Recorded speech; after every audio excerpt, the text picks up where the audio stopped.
ଜୟଗୁରୁ ସମସ୍ତଙ୍କୁ ଜୟଗୁରୁ। ଜୟ ଗୁରୁ ବର୍ତ୍ତମାନ ଦାଦା। ଆମେ ସତ୍ସଙ୍ଗ ଆରମ୍ଭ କରିବା। ଆଜିର ସତ୍ସଙ୍ଗ ନିବେଦନ କରିଛନ୍ତି ପ୍ରତିଦିନ ଭଳି ଆମର ସଦସ୍ୟ ଜଗଦୀଶ ଭାଇ, ଠାକୁରଙ୍କର ପବିତ୍ର ପାଞ୍ଜାବୀ କର୍ମୀ ଶ୍ରୀ ଜଗଦୀଶ କୁମାର ସାମନ୍ତରାୟ ଆଉ ତାଙ୍କ ପରିବାର ସମସ୍ତଙ୍କର ସାର୍ବିକ ମଙ୍ଗଳ ପାଇଁ ଠାକୁରଙ୍କ ଶ୍ରୀଚରଣରେ ପ୍ରାର୍ଥନା। ତତ୍ସହିତ ସତ୍ସଙ୍ଗ ନିବେଦନ କରିଛନ୍ତି ଆମର ସ୍ଥାନୀୟ ବଡ଼ ଭାଇ ଶ୍ରୀଯୁକ୍ତ ବଡ଼କୃଷ୍ଣ ସିଂ ଏବଂ ଆମର ଶ୍ରଦ୍ଧା ରୀନା ମା, ଶ୍ରୀମତୀ ରୀନା ସିଂ, ତାଙ୍କର ସୁକନ୍ୟା ସ୍ୱର୍ଗତା ଶୁଭଲକ୍ଷ୍ମୀ ସିଂଙ୍କର ଚତୁର୍ଦ୍ଦଶ ବାର୍ଷିକ ଶ୍ରାଦ୍ଧ ଉପଲକ୍ଷେ ସତ୍ସଙ୍ଗ ନିବେଦନ କରିଛନ୍ତି। ଠାକୁରଙ୍କ ଶ୍ରୀଚରଣରେ ସେ ସ୍ୱର୍ଗତ ଆତ୍ମାଙ୍କର ସଦ୍ଗତିଙ୍କ ପ୍ରାର୍ଥନା ଜଣାଇବା ସହିତ ଆଉ ବଡ଼ ଭାଇ ରୀନା ମା ତାଙ୍କର ପରିବାର ସମସ୍ତଙ୍କ ସାର୍ବିକ ମଙ୍ଗଳ ପାଇଁ ଠାକୁରଙ୍କ ଶ୍ରୀଚରଣରେ ପ୍ରାର୍ଥନା। ତତ୍ସହିତ ସତ୍ସଙ୍ଗ ନିବେଦନ କରିଛନ୍ତି ଆମର କାମିନୀ ମା, ଶ୍ରୀମତୀ କାମିନୀ ସେଠୀ, ତାଙ୍କର ସୁପୁତ୍ର ସ୍ୱର୍ଗତ ଇଞ୍ଜିନିୟର ଶ୍ରୀଧର ସେଠୀଙ୍କର ଶ୍ରାଦ୍ଧ ଉପଲକ୍ଷେ ଠାକୁରଙ୍କ ଶ୍ରୀଚରଣରେ ସେ ସ୍ୱର୍ଗତ ଆତ୍ମାଙ୍କର ସଦ୍ଗତିଙ୍କ ପ୍ରାର୍ଥନା ଜଣାଇବା ସହିତ କାମିନୀ ମା ତାଙ୍କ ପରିବାର ସମସ୍ତଙ୍କର ସର୍ବତ ମଙ୍ଗଳ ପାଇଁ ଠାକୁରଙ୍କ ଶ୍ରୀଚରଣରେ ପ୍ରାର୍ଥନା। ବର୍ତ୍ତମାନ ଶଙ୍ଖଦିନ ପ୍ରଦାନ କରିବେ ଆମର ସଦ୍ୟ ସୁମିତ୍ରା ମା, ଶ୍ରୀମତୀ ସୁମିତ୍ରା ସାହୁ ଆଉ ସଦ୍ଗୁରୁ ବନ୍ଦନା କରିବେ ଆମର ସଦ୍ୟ ଟୁକୁ ବାବୁ ଶ୍ରୀତ ଗୋବର୍ଦ୍ଧନ ସାହୁ। ବର୍ତ୍ତମାନ ସୁମିତ୍ରା ମାଙ୍କୁ ଅନୁରୋଧ କରୁଛି ଶଙ୍ଖଦିନ ପ୍ରଦାନ କରନ୍ତୁ।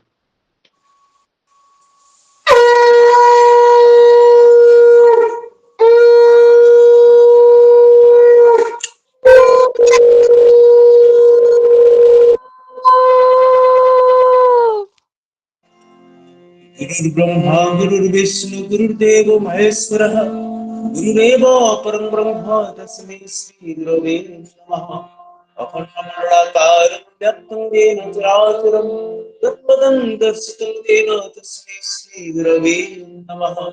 अज्ञानतिमिरन्धस्य ज्ञानाञ्जनशलाकया चक्षुर्मिलितं येन तस्मै श्री गुरवे नमः। स्थावरमिदं ब्रह्मं व्याप्तं येन कृष्णचराचरं तत्पदं दर्शितं येन तस्मै श्री गुरवे नमः। चिद्रूपेण परिव्याप्तं त्रैलोक्यं सचराचरं तत्पदं दर्शितं येन तस्मै श्री गुरवे नमः। नागुररधिकं तत्त्वं नागुररधिकं तपः तत्त्वज्ञानात् नास्ति तस्मै श्री गुरवे नमः।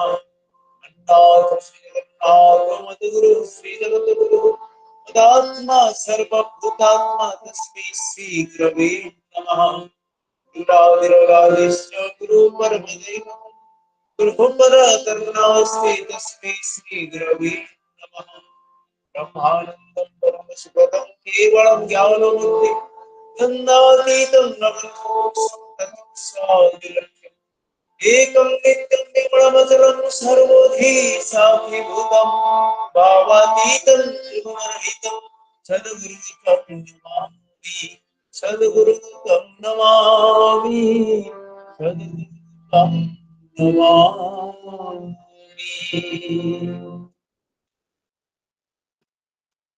जय गुरु।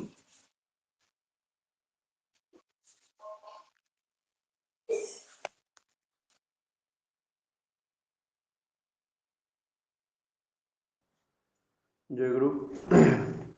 ଶଙ୍ଖଦିନ ପ୍ରଦାନ କଲେ ଆମର ସଦ୍ୟ ସୁମିତ୍ରା ମା, ଶ୍ରୀମତୀ ସୁମିତ୍ରା ସାହୁ ଆଉ ସଦ୍ଗୁରୁ ବନ୍ଦନା କଲେ ଆମର ସଦ୍ୟ ଟୁକୁ ଶ୍ରୀତ ଗୋବର୍ଦ୍ଧନ ସାହୁ ଏବଂଙ୍କର ସେମାନଙ୍କର ପରିବାର ସମସ୍ତଙ୍କ ସାର୍ବିକ ମଙ୍ଗଳ ପାଇଁ ଠାକୁରଙ୍କ ଶ୍ରୀଚରଣରେ ପ୍ରାର୍ଥନା। ବର୍ତ୍ତମାନ ଆମେ ସମତ ଭାବରେ 2 ମିନିଟ୍ ନାମ ଜପ କରିବା। ନାମର ସମୂହ ଆରମ୍ଭ।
जय गुरु समस्त जय गुरु बर्तमान सत्यानुष्ठान ग्रंथ पाठ करेंगे आम श्रद्धा दयानिधि भाई श्रीयुक्त दयानिधि महापात्र सत्यानुष्ठान ग्रंथ पाठ करें।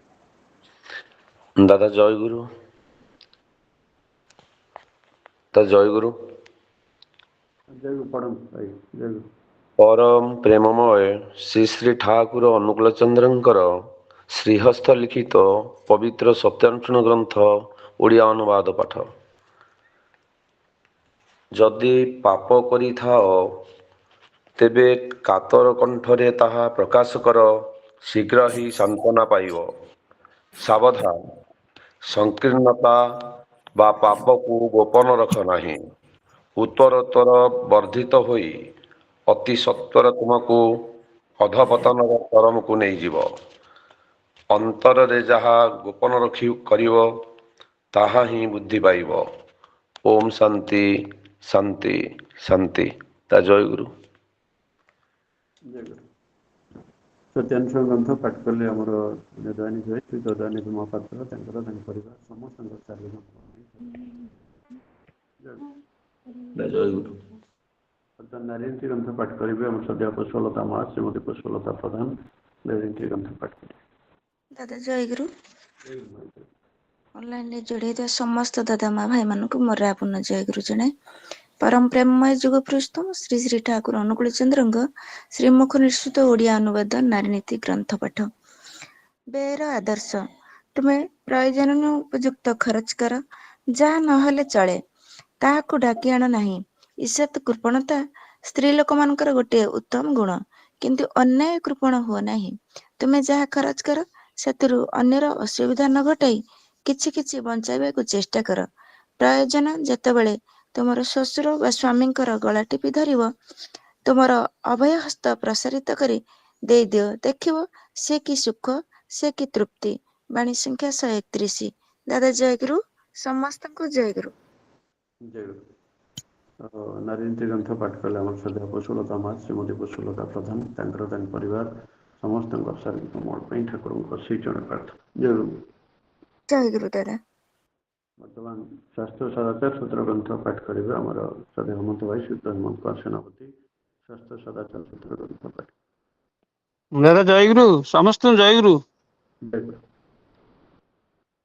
परम प्रेम श्री ठाकुर अनुकूल चंद्रंकर श्रीमुख निश्चित स्वास्थ्य सदाचार सूत्र ग्रंथ पाठ। विकृति गुड़ी को विन्यास कर, सुकृति रे विनायित कर। सत्वत दीपना को सुंदर सुष्टु और कृति उच्चारण रे संगतिर परम आराधना रे शिष्ट सुंदर करी तोल। देखिब जीवनीय धृति और कृति प्राणा एई दुनियाटा पारिजात यज्ञ रे फुटंत होई उठिब। बलरे वीर्यरे अनुकंपी तत्परतारे पराक्रम उत्सर्जनारे। वाणी संख्या 46। समस्त जय गुरु। शास्त्र सदाचार सूत्र ग्रंथ पाठ कले आम श्रद्धा हेमंत भाई श्रीयुक्त हेमंत कुमार सेनापति परिवार समस्त शारीरिक मोड़ ठाकुर श्री चरण प्रार्थना। जय गुरु। बर्तमान आम भजन आरंभ करिया। प्रथम भजन परिवेशन करेंगे आम श्रद्धा टुकु श्रीयुक्त गोवर्धन साहू और द्वितीय भजन परिवेशन करेंगे आम श्रद्धा कान्हू भाई श्रीयुक्त कांचन दास। तृतीय भजन परिवेशन करेंगे आम श्रद्धा संतोषिनी माँ श्रीमती संतोषिनी साहू। चतुर्थ भजन परिवेशन करेंगे आम श्रद्धा जयंती माँ श्रीमती जयंती बसाक और पंचम भजन परिवेशन करेंगे आम श्रद्धा देवकी माँ श्रीमती देवकी मल्लिक। बर्तमान अनुरोध कर अभिष्ट कंसल्टी श्रद्धा टुकु बहु श्रीयुक्त गोवर्धन साहू प्रथम भजन परिवेशन करेंगे।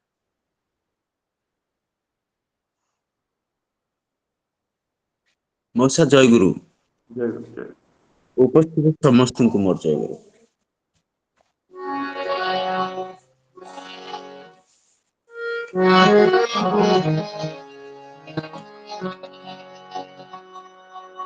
हे अनंत তুমি অসীম, তুমি অনন্ত তুমি অসীম। তোমাকে ধরিবা লাগি সকতি কহি তোমাকে ধরিবা লাগি সকতি কহি অনন্ত তুমি অসীম। করুণা করিবারে এই ধরা মোরে করুণা করিবারে, এই ধরা মোরে সে লাগি তোমার পূজা নভিছি প্রিয়তম তুমি অনন্ত তুমি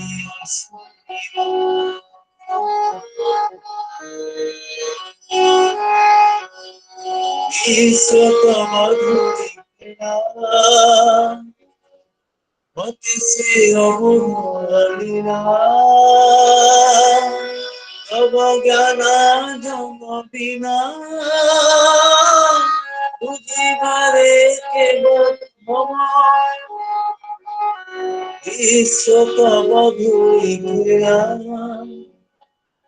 মতি সে অবলীলা তব জ্ঞান জন বিনা বুঝিবারে কেবল তুমি অনন্ত তুমি অসীম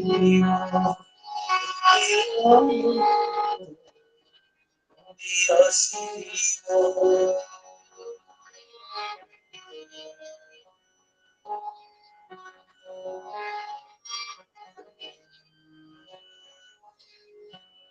তুমি জগদীশ্বর মুদিত সেবক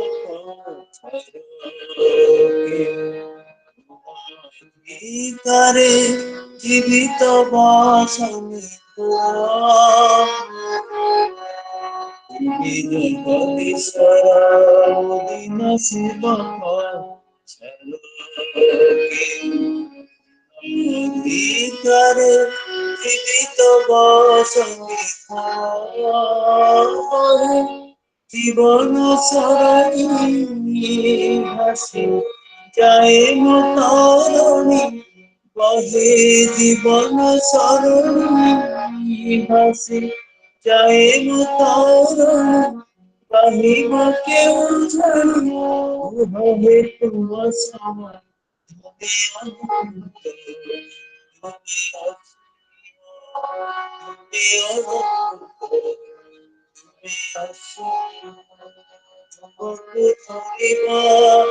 লাগি সপতি কহি ধরিবা লাগি সপতি কহি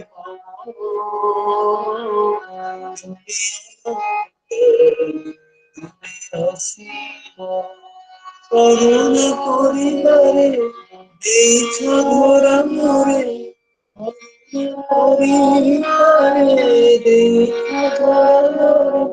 সে লাগি তোমার পূজা নভিছি প্রিয়তম তুমি অনন্ত তুমি অসীম তুমি অনন্ত তুমি অসীম তুমি অনন্ত তুমি অসীম।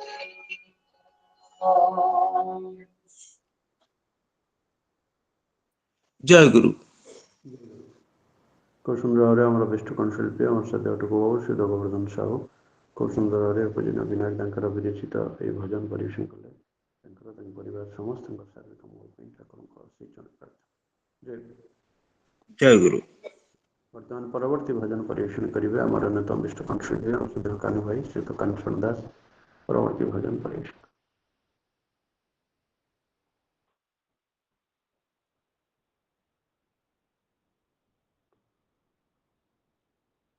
अनुरोध करते वर्तमान परवर्ती भजन परिवेशन करेंगे आम विष्णु कण्ठशिल्पी आम सदैव कान्हू भाई श्रीयुक्त काहूचरण दास परवर्ती भजन परिवेशन करेंगे।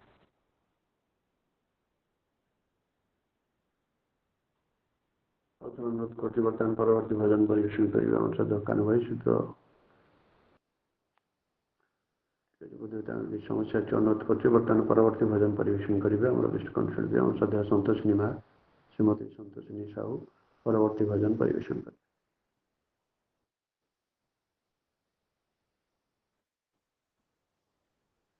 अनुरोध करते वर्तमान परवर्ती भजन परिवेशन करेंगे आम विष्णु कण्ठशिल्पी आम सदैव संतोषिनी मा श्रीमती संतोषिनी साहू परवर्ती भजन परिवेशन करें।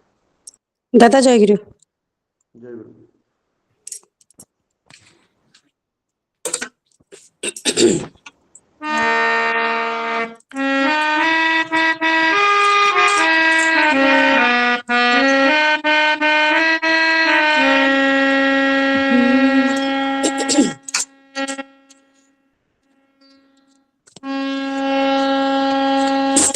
ସୁନ୍ଦର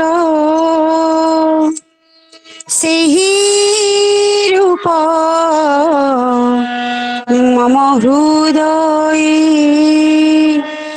অবিরাম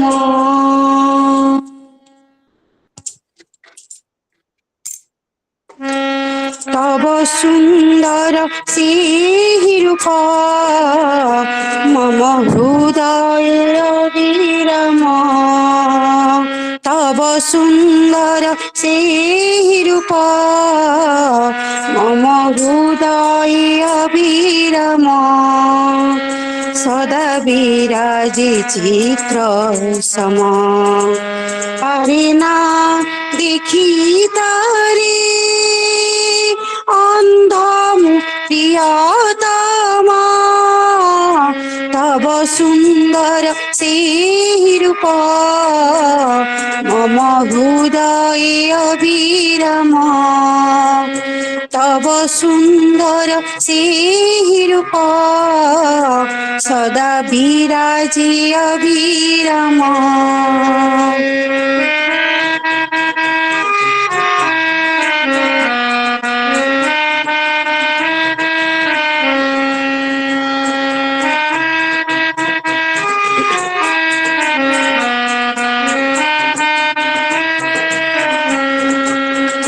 নয়নে দেখি যাহা মু সবু তুমরি কৃপার ছায়া প্রকাশরে যাহা চরাচরে প্রভু সবু তো তুমরি মায়া নয়নে দেখি যাহা মু সবু তুমরি কৃপার ছায়া প্রকাশরে যাহা চরাচরে প্রভু সবু তো তুমরি দয়া পারে না বুঝি বিষয়ারে মজি পারে না বুঝি বিষয়ারে মজি মায়ারি ওই ভ্রম অন্ধ প্রিয়তম তব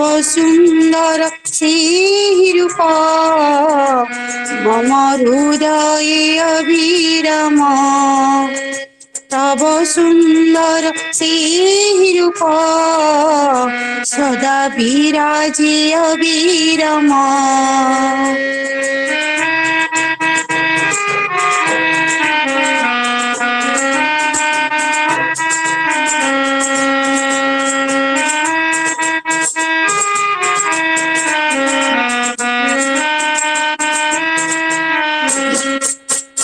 তব প্রেম সুধা ওই রস ধারা বই রস সারা প্রেম পারাবারে সদা হরসরে ভাসন্তি গ্রহ তারা তব প্রেম সুধা ওই রস ধারা বই রস সারা প্রেম পারাবারে সদা হরসরে ভাসন্তি গ্রহ তারা বিষাদী মুজি হুই দিগহরা বিষাদী মুজি হুই দিগহরা ভুলি তুমরি সে নাম অন্ধম প্রিয়তম তব সুন্দর সেই রূপ মম হৃদয় অবিরাম তব সুন্দর সেই রূপ সদা বিরাজি অবিরাম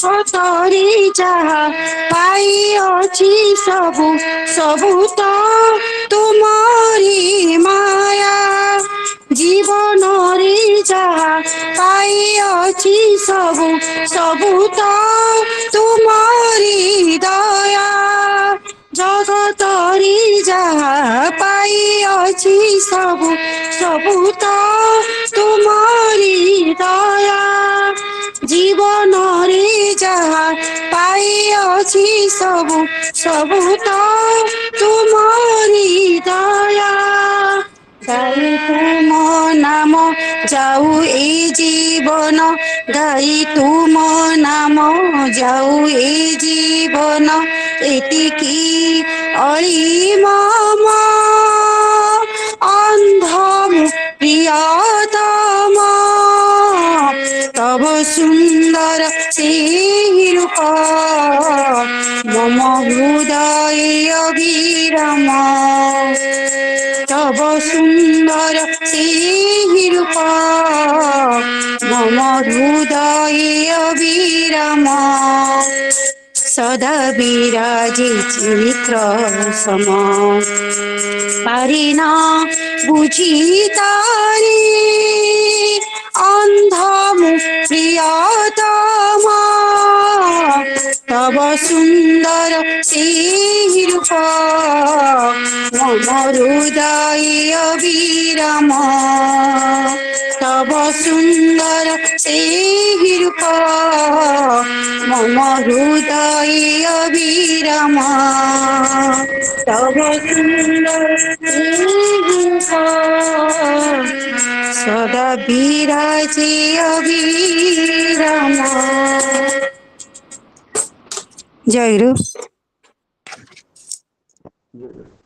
খুব সুন্দর সন্ধ্যায় আমরা বেশি কনসার্জি আমার সাথে সন্তোষ নিবাস সন্তোষ ସାହୁ খুব ସୁନ୍ଦର ଭାବରେ ଏ ଭଜନ ପରିବେଷଣ କଲେ ତାଙ୍କର ତାଙ୍କ ପରିବାର ସମସ୍ତଙ୍କ ଶାରୀରିକ ମଙ୍ଗଳ ପାଇଁ ଠାକୁରଙ୍କ ସୂଚନା ଜୟ ଗୁରୁ।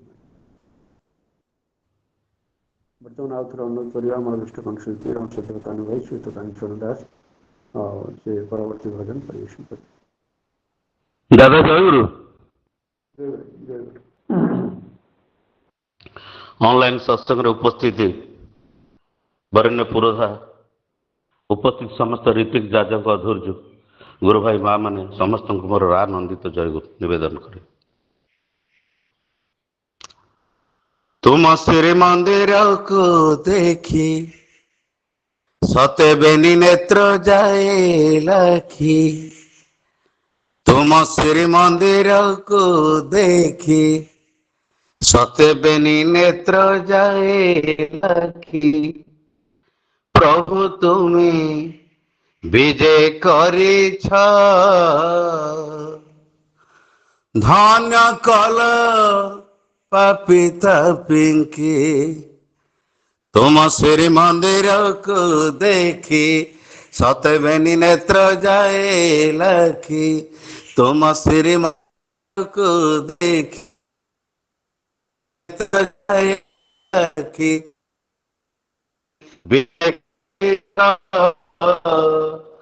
ଧନ୍ୟ କଲ ପାପୀ ତାପୀଙ୍କି ତୁମ ଶ୍ରୀମନ୍ଦିରକୁ ଦେଖି ସତେ ବେନି ନେତ୍ର ଯାଏ ଲାଖି ତୁମ ଶ୍ରୀମନ୍ଦିରକୁ ଦେଖି ସତେ ବେନି ନେତ୍ର ଯାଏ ଲାଖି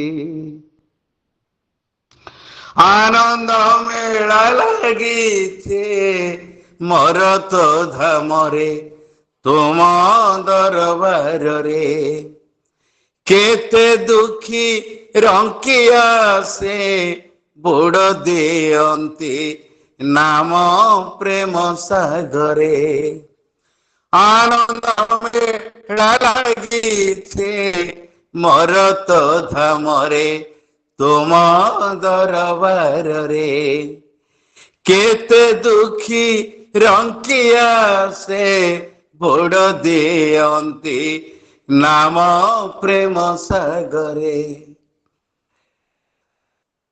ଆନନ୍ଦ ମେଳା ଲାଗିছে ମୋର ତ ଧାମରେ ତୁମ ଦରବାରରେ କେତେ ଦୁଃଖୀ ରଙ୍କି ବୁଡ଼ ଦିଅନ୍ତି ନାମ ପ୍ରେମ ସାଗରେ पूर्व जन्मरे ते पुण्य केही आसी पारे तीर्थ धाम पूर्व जन्मरे ते पुण्य केही आसी पारे तीर्थ धाम तुम दया करुणा ने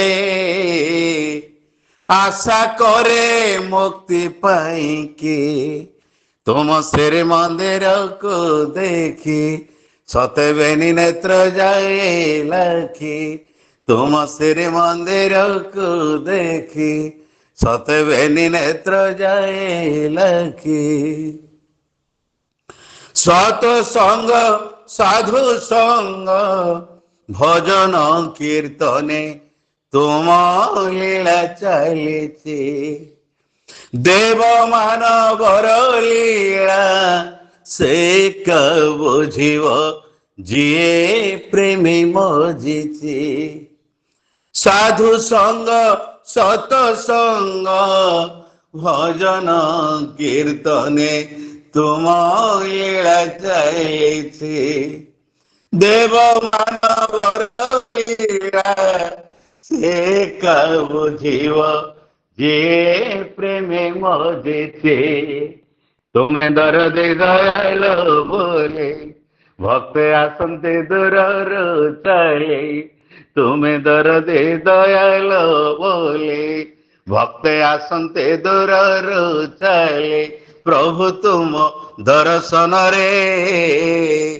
आशा करे मोक्ष प्राप्ति की तुम श्री मंदिर को देखी सतबेनी नेत्र जाए लखी तुम श्री मंदिर को देखी सतबेनी नेत्र जाए लखी आनंद बोझरे टीके प्रसाद पाइबा पाई मन व्याकुल केते जन्म तपस्यार मिले तुम करुणार ए शुभ फल आनंद बजारे टीके प्रसाद पाइबा पाई मन व्याकुल केते जन्म तपस्यार मिले तुम करुणार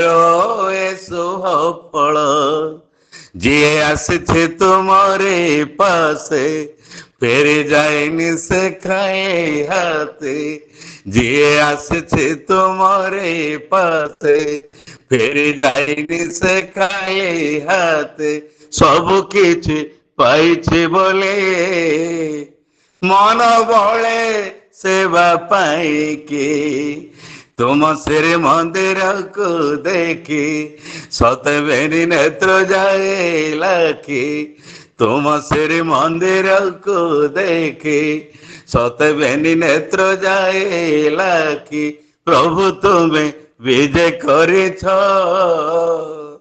धन्य कल पापिता पिंके तुम श्री मंदिर को देखी सतबेनी नेत्र जाए लखी तुम श्री मंदिर को देखी सतबेनी नेत्र जाए लखी तुम श्री मंदिर को देखी सतबेनी नेत्र जाए लखी तुम श्री मंदिर को देखी सतबेनी नेत्र जाए लखी दादा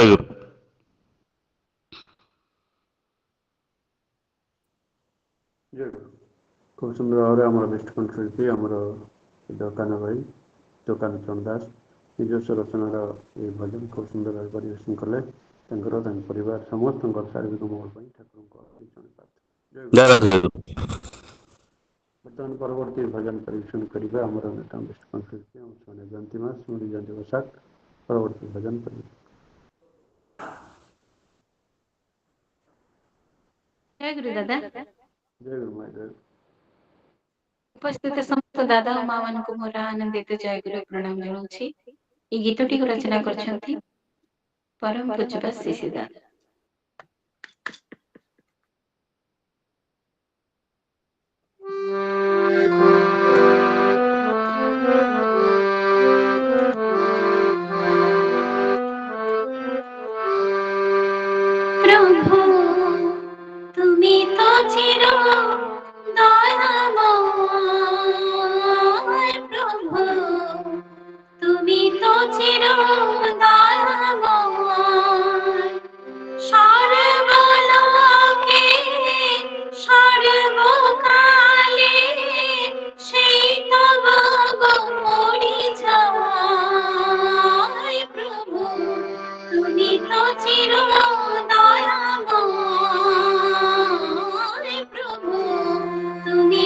চির দয়াময়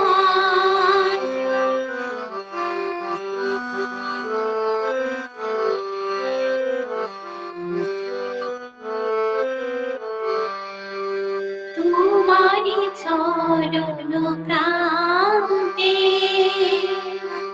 পথে পাই দিক ভ্রান্তি তোমারি চরণ প্রান্তে পথে পাই দিক ভ্রান্তি সন্তাপ জড় শান্তি নিমিষে করে যে নির্ভয় প্রভু তুমি তো চির দয়াময় প্রভু তুমি তো চির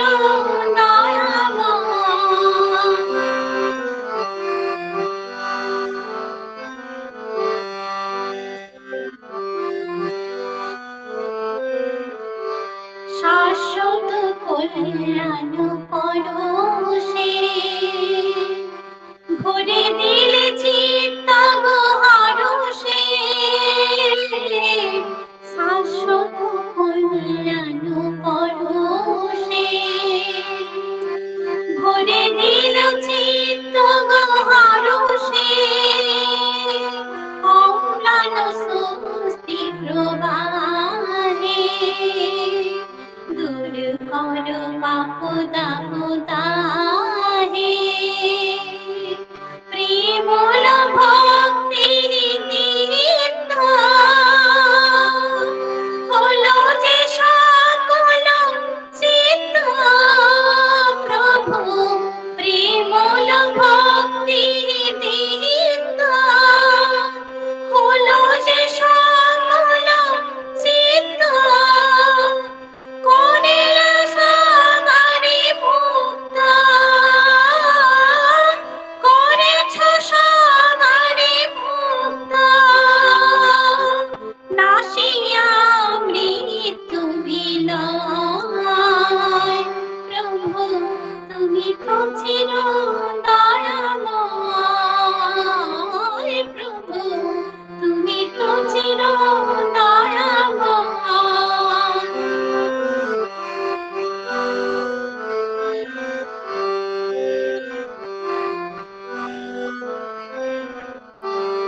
সুন্দীতি তব বাণী সর্বদিন জিয়ানি সুন্দীতি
सुंदर सुमधुर सुललित कंठरे आम विष्णुकंठ शिल्पी आम समय जयंतीमय श्रीमती जयंती बसाक खूब सुंदर भाव परम पूज्यपाद श्री श्री दादा विरचित ये भजन परिवेशन कले परिवार समस्त शारीरिक मंगल ठाकुर श्री चरणपाद जय गुरु। जय गुरु दादा। बर्तमान परवर्ती भजन परिवेशन करेंगे आमर अन्यतम विष्णुकंठ शिल्पी आम श्रद्धा देवकी माँ श्रीमती देवकी मल्लिक परवर्ती भजन परिवेशन करेंगे। दादा जय गुरु। जय गुरु महाराज। ऑनलाइन ने युक्त थिबा समस्त को मोर आनंदित जय गुरु निवेदन जणाए। जय गुरु। तुमे स्रष्टा तुम सृष्टि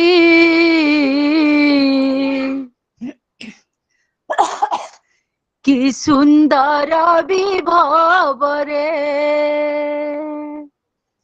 तुमे सत्य तुमे शांत दया क्षमा करुणा रे तुमे सत्य तुमे शांत दया क्षमा करुणा रे तुमे स्रष्टा तुम सृष्टि कि सुंदर विभव रे तुमे स्रष्टा तुम सृष्टि कि सुंदर विभव रे तुमे सत्य तुमे शांत तुमे सत्य तुमे शांत दया क्षमा करुणा रे तुमे स्रष्टा तुम सृष्टि कि सुंदर विभव रे तुमे स्रष्टा तुम सृष्टि कि सुंदर विभव रे तुमे झरा से फालीर सौरभ तुमे निश प्राणर वैभव तुमे झरा से फालीर सौरभ तुमे निश प्राणर वैभव अनाथर गतिर अनाथर गतिर आपनार भरोसा रे तुमे स्रष्टा तुम सृष्टि कि सुंदर विभव रे तुमे स्रष्टा तुम सृष्टि कि सुंदर विभव रे तुमे सकल स्रष्टार आपूरणी तुमे अनाहत नाद सप्त ध्वनि तुमे सकल स्रष्टार आपूरणी तुमे अनाहत नाद सप्त ध्वनि भावातीत गुणातीत भावातीत गुणातीत परम ब्रह्म चराचरी भावातीत गुणातीत परम ब्रह्म चराचरी तुमे स्रष्टा तुम सृष्टि कि सुंदर विभव रे तुमे स्रष्टा तुम सृष्टि कि सुंदर विभव रे আজি পাপি হুরে সাধু ভক্ত শ্রেষ্ঠ কেতে কামুক মদ্যপ ইষ্ট নিষ্ঠ আজি পাপি হুরে সাধু ভক্ত শ্রেষ্ঠ কেতে কামুক মদ্যপ ইষ্ট নিষ্ঠ হেলে দক্ষ হেলে মোক্ষ হেলে দক্ষ হেলে মোক্ষ পাদ ধূলি পরশরে हेले दक्ष हेले मोक्ष पाद धूली परसरे तुमे स्रष्टा तुम सृष्टि कि सुंदर विभव रे तुमे स्रष्टा तुम सृष्टि कि सुंदर विभव रे तुमे सत्य तुमे शांत तुमे सत्य तुमे शांत दया क्षमा करुणा रे तुमे सत्य तुमे शांत दया क्षमा करुणा रे तुम स्रष्टा तुम सृष्टि कि सुंदर विभव रे तुम स्रष्टा तुमे सृष्टि कि सुंदर विभव रे तुमे स्रष्टा तुम सृष्टि कि सुंदर विभव रे। जय गुरु दादा, जय गुरु। जय गुरु। खूब सुंदर सुंदर कंठरे निष्ठ कंठ भी हम श्रद्धा देवकी माँ श्रीमती देवकी मल्लिक खूब सुंदर भजन परिवेशन कले परिवार समस्त शारीरिक मोल ठाकुर श्रीचरण प्रार्थना। जय गुरु। जय गुरु दादा, जय गुरु। समान कीर्तन परिवेशन करेंगे आम श्रद्धा भूपेन्द्र भाई श्रीयुक्त भूपेन्द्र नायक और साथी मैंने कीर्तन परिवेशन करेंगे। दादा जय गुरु। जय गुरु। जय गुरु। चांदोल ऑनलाइन सत्संग रे जोड़ी होइथिबा मोर समस्त गुरुदादा माँ मानक मोर सादर जय गुरु जनाई मु कीर्तन आरंभ करुछि। केते जन्म जाईछि केते जन्म जीव रे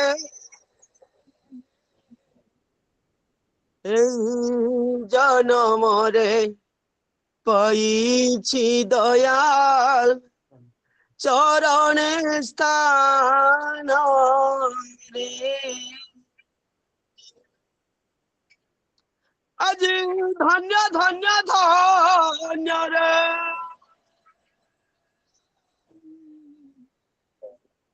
ए जीवन धन्य रे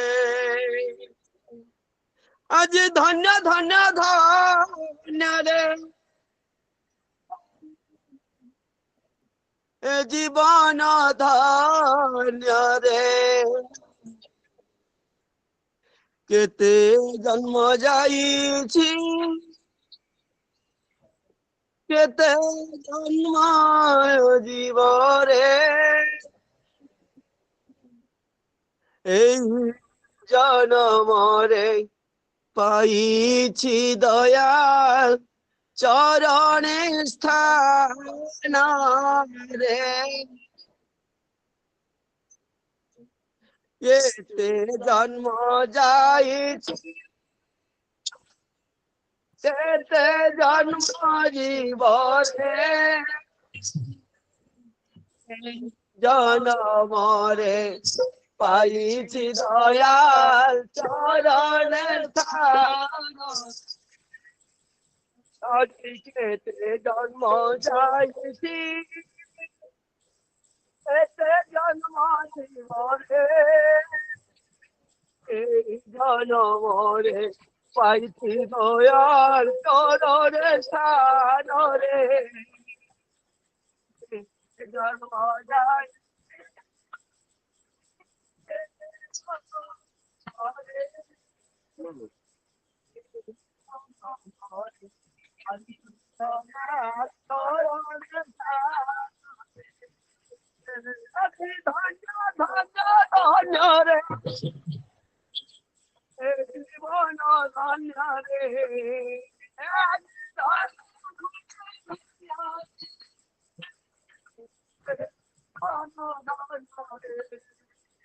अति धन्य धन्य धन्य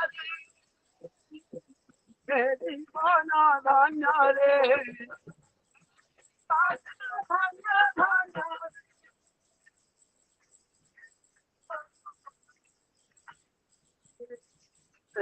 जन्म जाईछि एते जन्म जीव रे जनम रे पाइछि दयाल चरण स्थान रे जन्म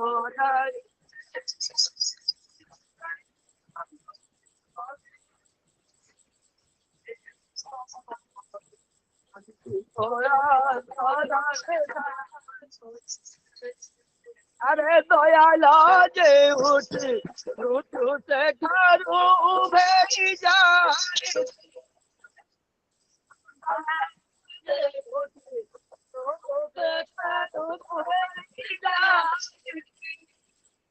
अरे জীবন হইছি চেতন অমৃত ঝরুছে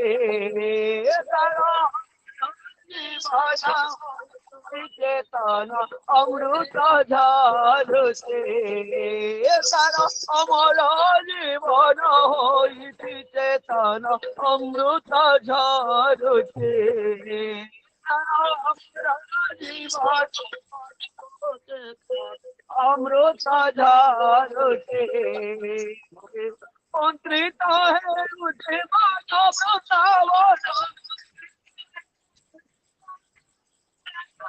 মন্ত্রিত হে উঠে মানব উড়ালি রে রে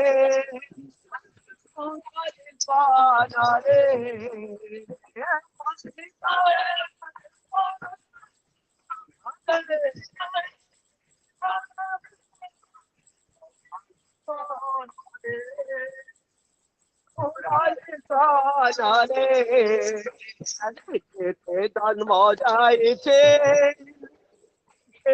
জন্ম জীবনে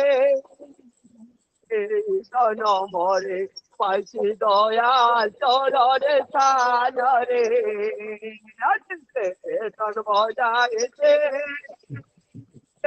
জন্ম জীবনে জনমরে পাইছি দয়াল চরণে সাজরে अति मंदिता है उसकी माता वृंदावन मंदिता है ओ मंदिता है उसकी माता वृंदावन मंदिता है उसकी माता पुराई जान रे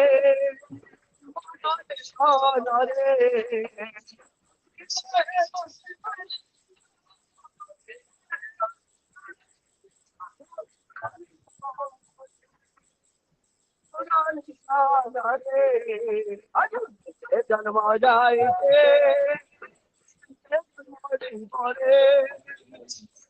जन्म रे पाइছি দয়াল চরণে স্থান রে जन्म जाइते हरि बोला हरि बोला हरि बोला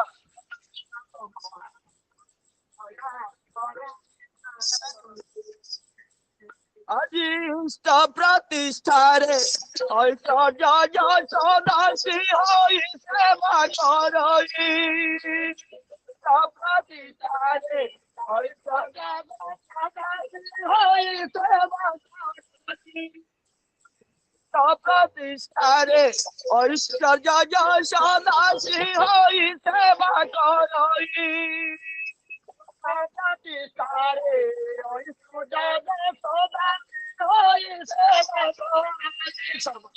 सर्वदेवा देवी श्री शक्ति पयरे दर्शन मिलये देवा देवी पयरे दर्शन मिलये आज सर्वदेवा देवी श्री शक्ति पयरे दर्शन मिलये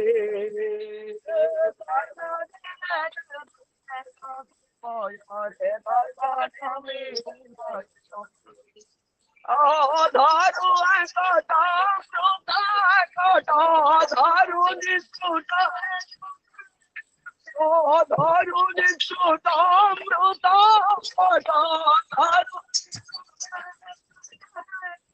करु अति पान रे करु अति पान रे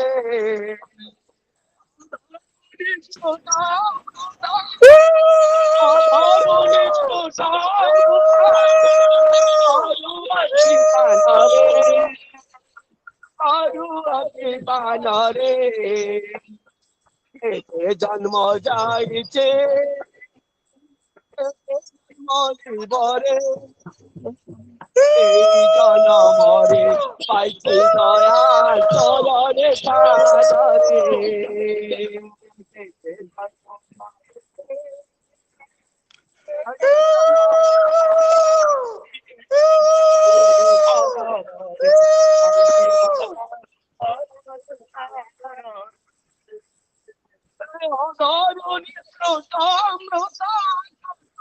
ধরুনি দ্রুত ধরুনি দ্রুত কত ধরুনি দ্রুত কারু আছি পানরে কারু আছি পানরে অধর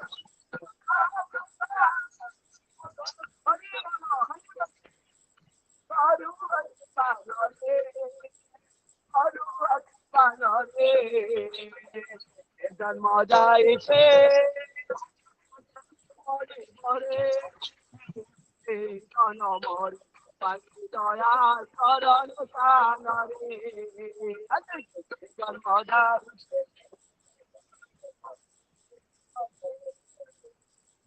জনমরি পাখি দয়া শরণ সাগরে আজি বান্ধিছন্তি বিভু বিসর্জন নাম প্রেম ডোরে আজি বান্ধিছন্তি বিভু বিসর্জন আজি বান্ধিছন্তি বিভু বিসর্জন নাম প্রেম ডোরে আজি বান্ধিছন্তি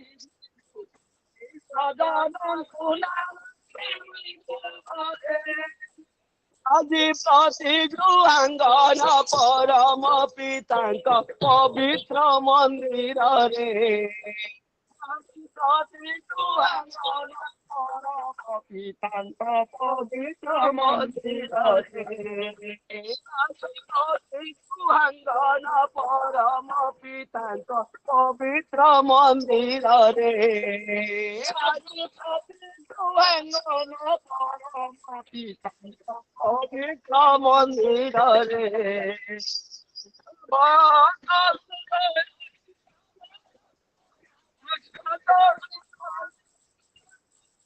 ভগত হৃদয়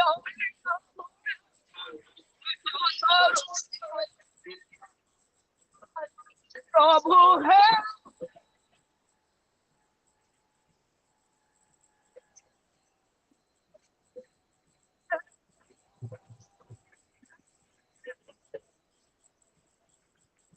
দয়া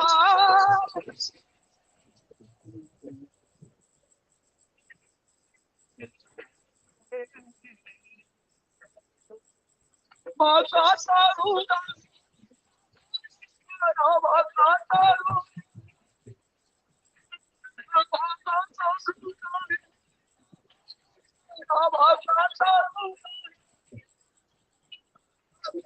অনিকেতনরে অনিকেতনরে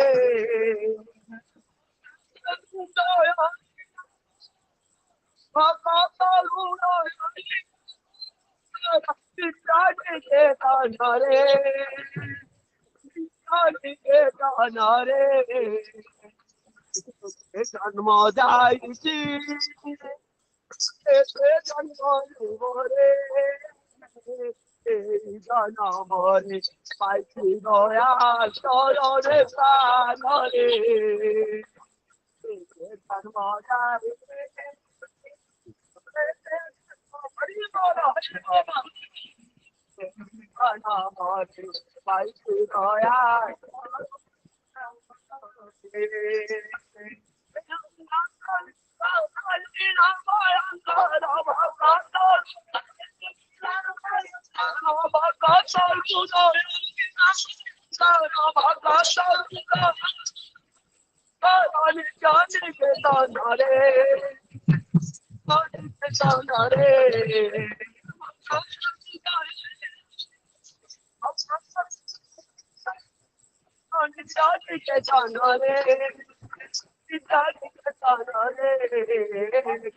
জন্ম যাইছে জন্ম দেবরে এই জনমরে পাইছি দয়া চরণ সাগরে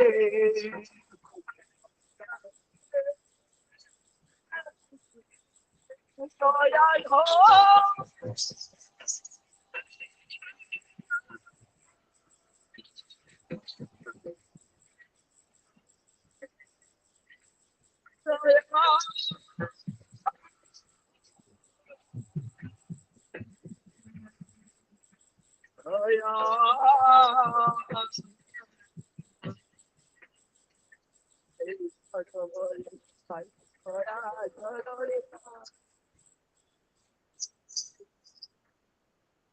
दादा जय गुरु। जय गुरु। खूब सुंदर भाव में श्रद्धा भूपेन्द्र भाई कीर्तन भूपेन्द्र नायक और साथी मैंने सुंदर भाव कीर्तन परिवेशन कले। भूपेन्द्र भाई परिवार और सहयोगी जो मैंने अच्छा परिवार समस्त सार्विक मंगल ठाकुर चरण प्रार्थना। जय गुरु समस्त जय गुरु। जय गुरु जय गुरु। प्रतिदिन प्रातः समय चांदोल सत्संग सत्संग और आज सत्संग प्रतिदिन भाई नवेदन कर श्रद्धा जगदीश भाई ठाकुर पवित्र पंजाबी कर्मी जगदीश कुमार सामंतराय परिवार समस्त सार्विक मंगल ठाकुर श्री चरण प्रार्थना। तत्सहित सत्संग नवेदन कर बटकृष्ण सिंह एवं आमर सामान्य रीनामा श्रीमती रीना सिंह सुकन्या स्वर्गता शुभलक्ष्मी सिंह आज 38तम 14तम श्राद्धवार्षिक ठाकुर श्री चंद्र से स्वर्गतात्मकर सदगति प्रार्थना जन सहित बट भाई श्रीनामा परिवार समस्त सार्विक मंगल ठाकुर श्री चरण प्रार्थना। तो सत्संग निवेदन कर श्रद्धा कामिनी माँ श्रीमती कामिनी सेठी। देव भाई आपण वॉल्यूम टा कमी जाउछि आ बढ़ान टे कम प्रोब्लेम थी बढ़ी तो पूरा बढ़ी फुल अच्छे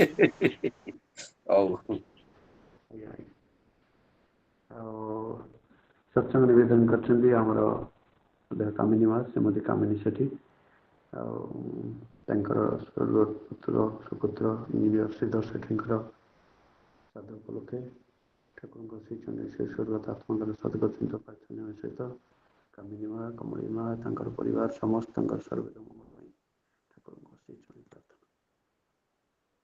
प्रतिदिन भाई आम सत्संग अनेक पूजा रीति दुर्जु जाजक गुरु भाई माने माँ मैंने योगदान कर प्रतिदिन भाई आम ठाकुर सप्रतिनिधिक पूज्य Sarvashri Arun Kumar Swain Ashok Kumar Mallick Vijaybhushan Mishra Vichitananda Acharya Bhavani Shankar Maiti Brajabandhu Behera Bhagwat Prasad Panda doctor Narendranath Swain doctor Sitakant Das doctor Panchanan Mishra doctor Sumant Kumar Mishra doctor Ashok Kumar Tripathi doctor Pavitra Kumar मेकअप Diwakar Swain engineer Kashinath Tripathi engineer Raghunath Mahapatra engineer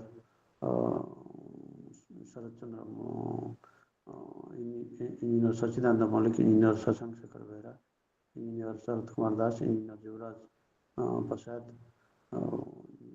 Yatindra Kumar Sahu Kailash Chandra Behera ममता साहू उत्तम प्रधान निमाई चरण दास पारेश्वर जेना प्रभात कुमार साहू प्रशांत कुमार सिंह प्रेमानंद दास परशुराम माणिक रमेश चंद्र नायक रघुनाथ बस्तिया रजनीकांत पंडा रविनाथ प्रधान संतोष कुमार षडंगी सुभाष चंद्र दास ताराकांत बेहरा प्रोफेसर उग्रसेन लेखा प्रोफेसर उदयरंजन त्रिपाठी एवं अनेक पूजा रीति मैंने जोग परवर्ती अवस्था जब किए जोग देखिए तो मुझे देखी न थाईपे आम पाखे ठाकुर कथा जी तोड़ धरवे आम जन विज्ञ व्यक्तित्व जन सुवक्ता जड़े युव उदीयमान कर्मी सी आमर श्रद्धेय पुरंजय भाई सुत पुरंजय पाणिग्राही ठाकुर पवित्र पंजाबी कर्मी प्रतिदिन समस्त सत्संग सामिल था। आज आम अन्न रक्षा करी आम सदा ठाकुर कथा तोड़ धरवे विशेष भाव में आम कोरापुट जिले में से निज कृष्ण कार्य व्यापृत रखिंट अनुरोध करवा आलोचना आरंभ करेंगे श्रीयुक्त पुरंजय पाणिग्राही ठाकुर पवित्र पंजाबी कर्मी जय गुरु जय गुरु जय गुरु। परम प्रेममय श्री ठाकुर परम आराध्या जगत जननी श्री श्री बर्मा परम पूज्य पाद जुगाचार्य देव श्री श्री बरदा परम पूज्य पाद श्री श्री आचार्य देव सभी को से अतुल चरण मोर भक्ति प्रणाम। आज सत्संग वरेण्य पुरोधा उपस्थित वरेण्य ऋत्विक मंडली इष्ट तथा भाई कर्मी वृंद गुरुजन वृंद समस्त मोर प्रणाम।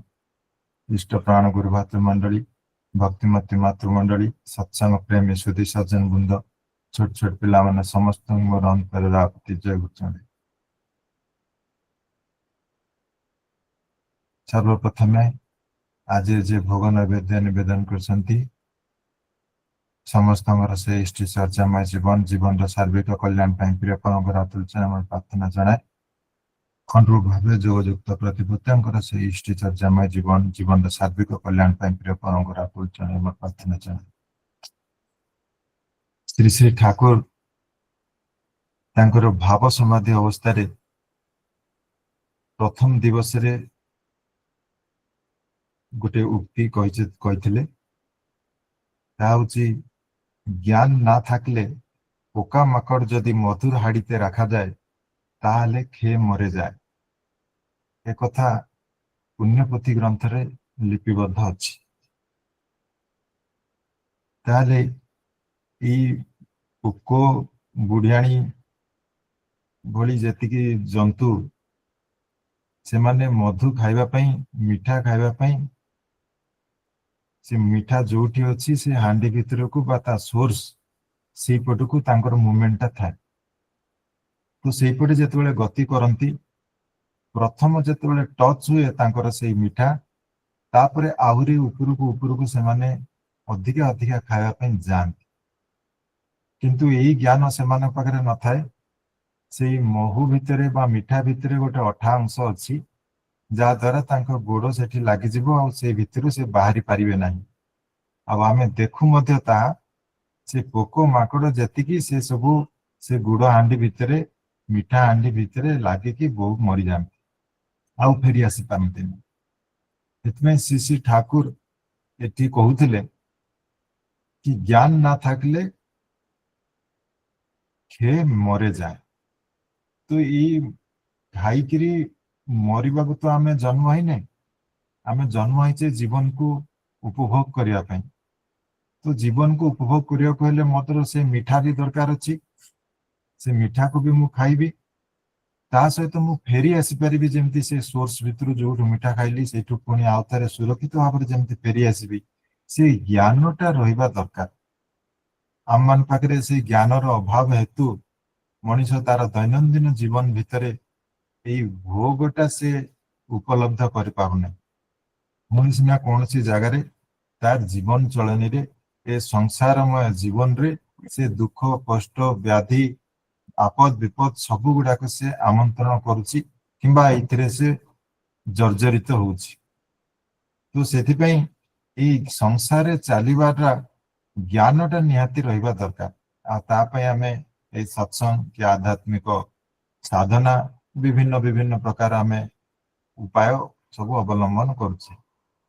ଶ୍ରୀ ଶ୍ରୀ ଠାକୁରଙ୍କୁ ଜଣେ ଭକ୍ତ ପଚାରୁଛନ୍ତି, ଆଜ୍ଞା ଏ ସଂସାରରେ ଚାଲିବାକୁ ହେଲେ ଲୋକଙ୍କର ନାନା ବୁଦ୍ଧି, ନାନା ମତ, ନାନା ଚାହିଦା, ଇଏ ସବୁ ଭିତରେ ପଡିକିରି ଯେମିତି ମଣିଷ ଗୋଟେ ହାହାକାର ହେଇଯାଉଛି, କେତେବେଳେ କଣ କରିବି, ଏଇ ଯୋଉ ପରଫେକ୍ଟ ଡିସିଜନ, ଏଇ ନିଷ୍ପତ୍ତି ନେବାରେ ତା ପାଖରେ ଅସମ୍ଭବ ହେଇ ଉଠୁଛି।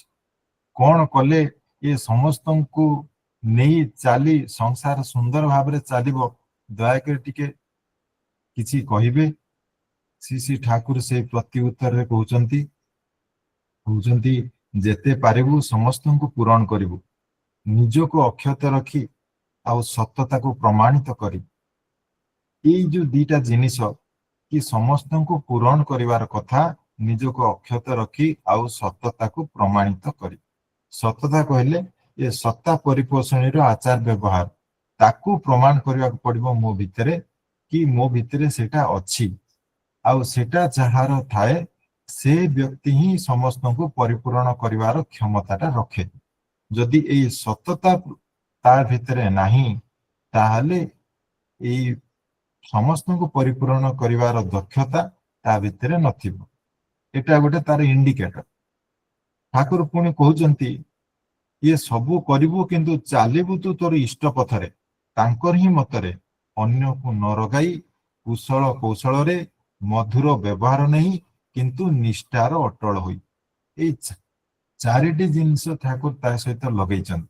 କହୁଛନ୍ତି ଅନ୍ୟକୁ ନ ରଗେଇବାର କଥା, କୁଶଳ କୌଶଳରେ ଚାଲିବାର କଥା, ମଧୁର ବ୍ୟବହାର କରିବାର କଥା, ଆଉ ନିଷ୍ଠାରେ ଅଟଳ ରହେ। କାହା ପ୍ରତି? ନା ସେଇ ଇଷ୍ଟଙ୍କ ପ୍ରତି ମୋର ନିଷ୍ଠା। ଇଷ୍ଟ ନିଷ୍ଠ ନହେଲେ ମଣିଷ ଅବ୍ୟବସ୍ଥିତ ହୁଏ, ଆଲୁରୁ ବାଲୁରୁ ହୁଏ, କେତେବେଳେ ନିଜ ଖ୍ୟାଲରେ ଚଳେ ତ କେତେବେଳେ ଅନ୍ୟର ଖ୍ୟାଲରେ ଚଳେ।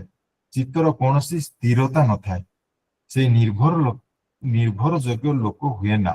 ଏଇ ଯାହା ପାଖରେ ଏଇ ସତତା ନାହିଁ, ଯାହା ପାଖରେ ଏଇ ଇଷ୍ଟନିଷ୍ଠା ଚଳନ ନାହିଁ, ସେ ଲୋକ କେବେ ନିର୍ଭରଯୋଗ୍ୟ ହୁଏ ନା। କିନ୍ତୁ ସମାଜରେ ପ୍ରତ୍ୟେକ ନିର୍ଭରଯୋଗ୍ୟ ହେବା ପାଇଁ ଆମମାନେ ସତ ଚେଷ୍ଟିତ, କିନ୍ତୁ ହଜାର କରି ମଧ୍ୟ ଏଇ ନିର୍ଭର ଯୋଗ୍ୟତାଟା ଆମ ପାଖରେ ଫୁଟି ଉଠେ ନା, ଯାହା ପାଇଁ ଜଣେ ଲୋକ ସେ ନିର୍ଦ୍ୱନ୍ଦରେ ଗୋଟେ ନିର୍ଭରତା ଆମ ପାଖରୁ ସେ ଆଶା କରି ପାରୁନାହିଁ।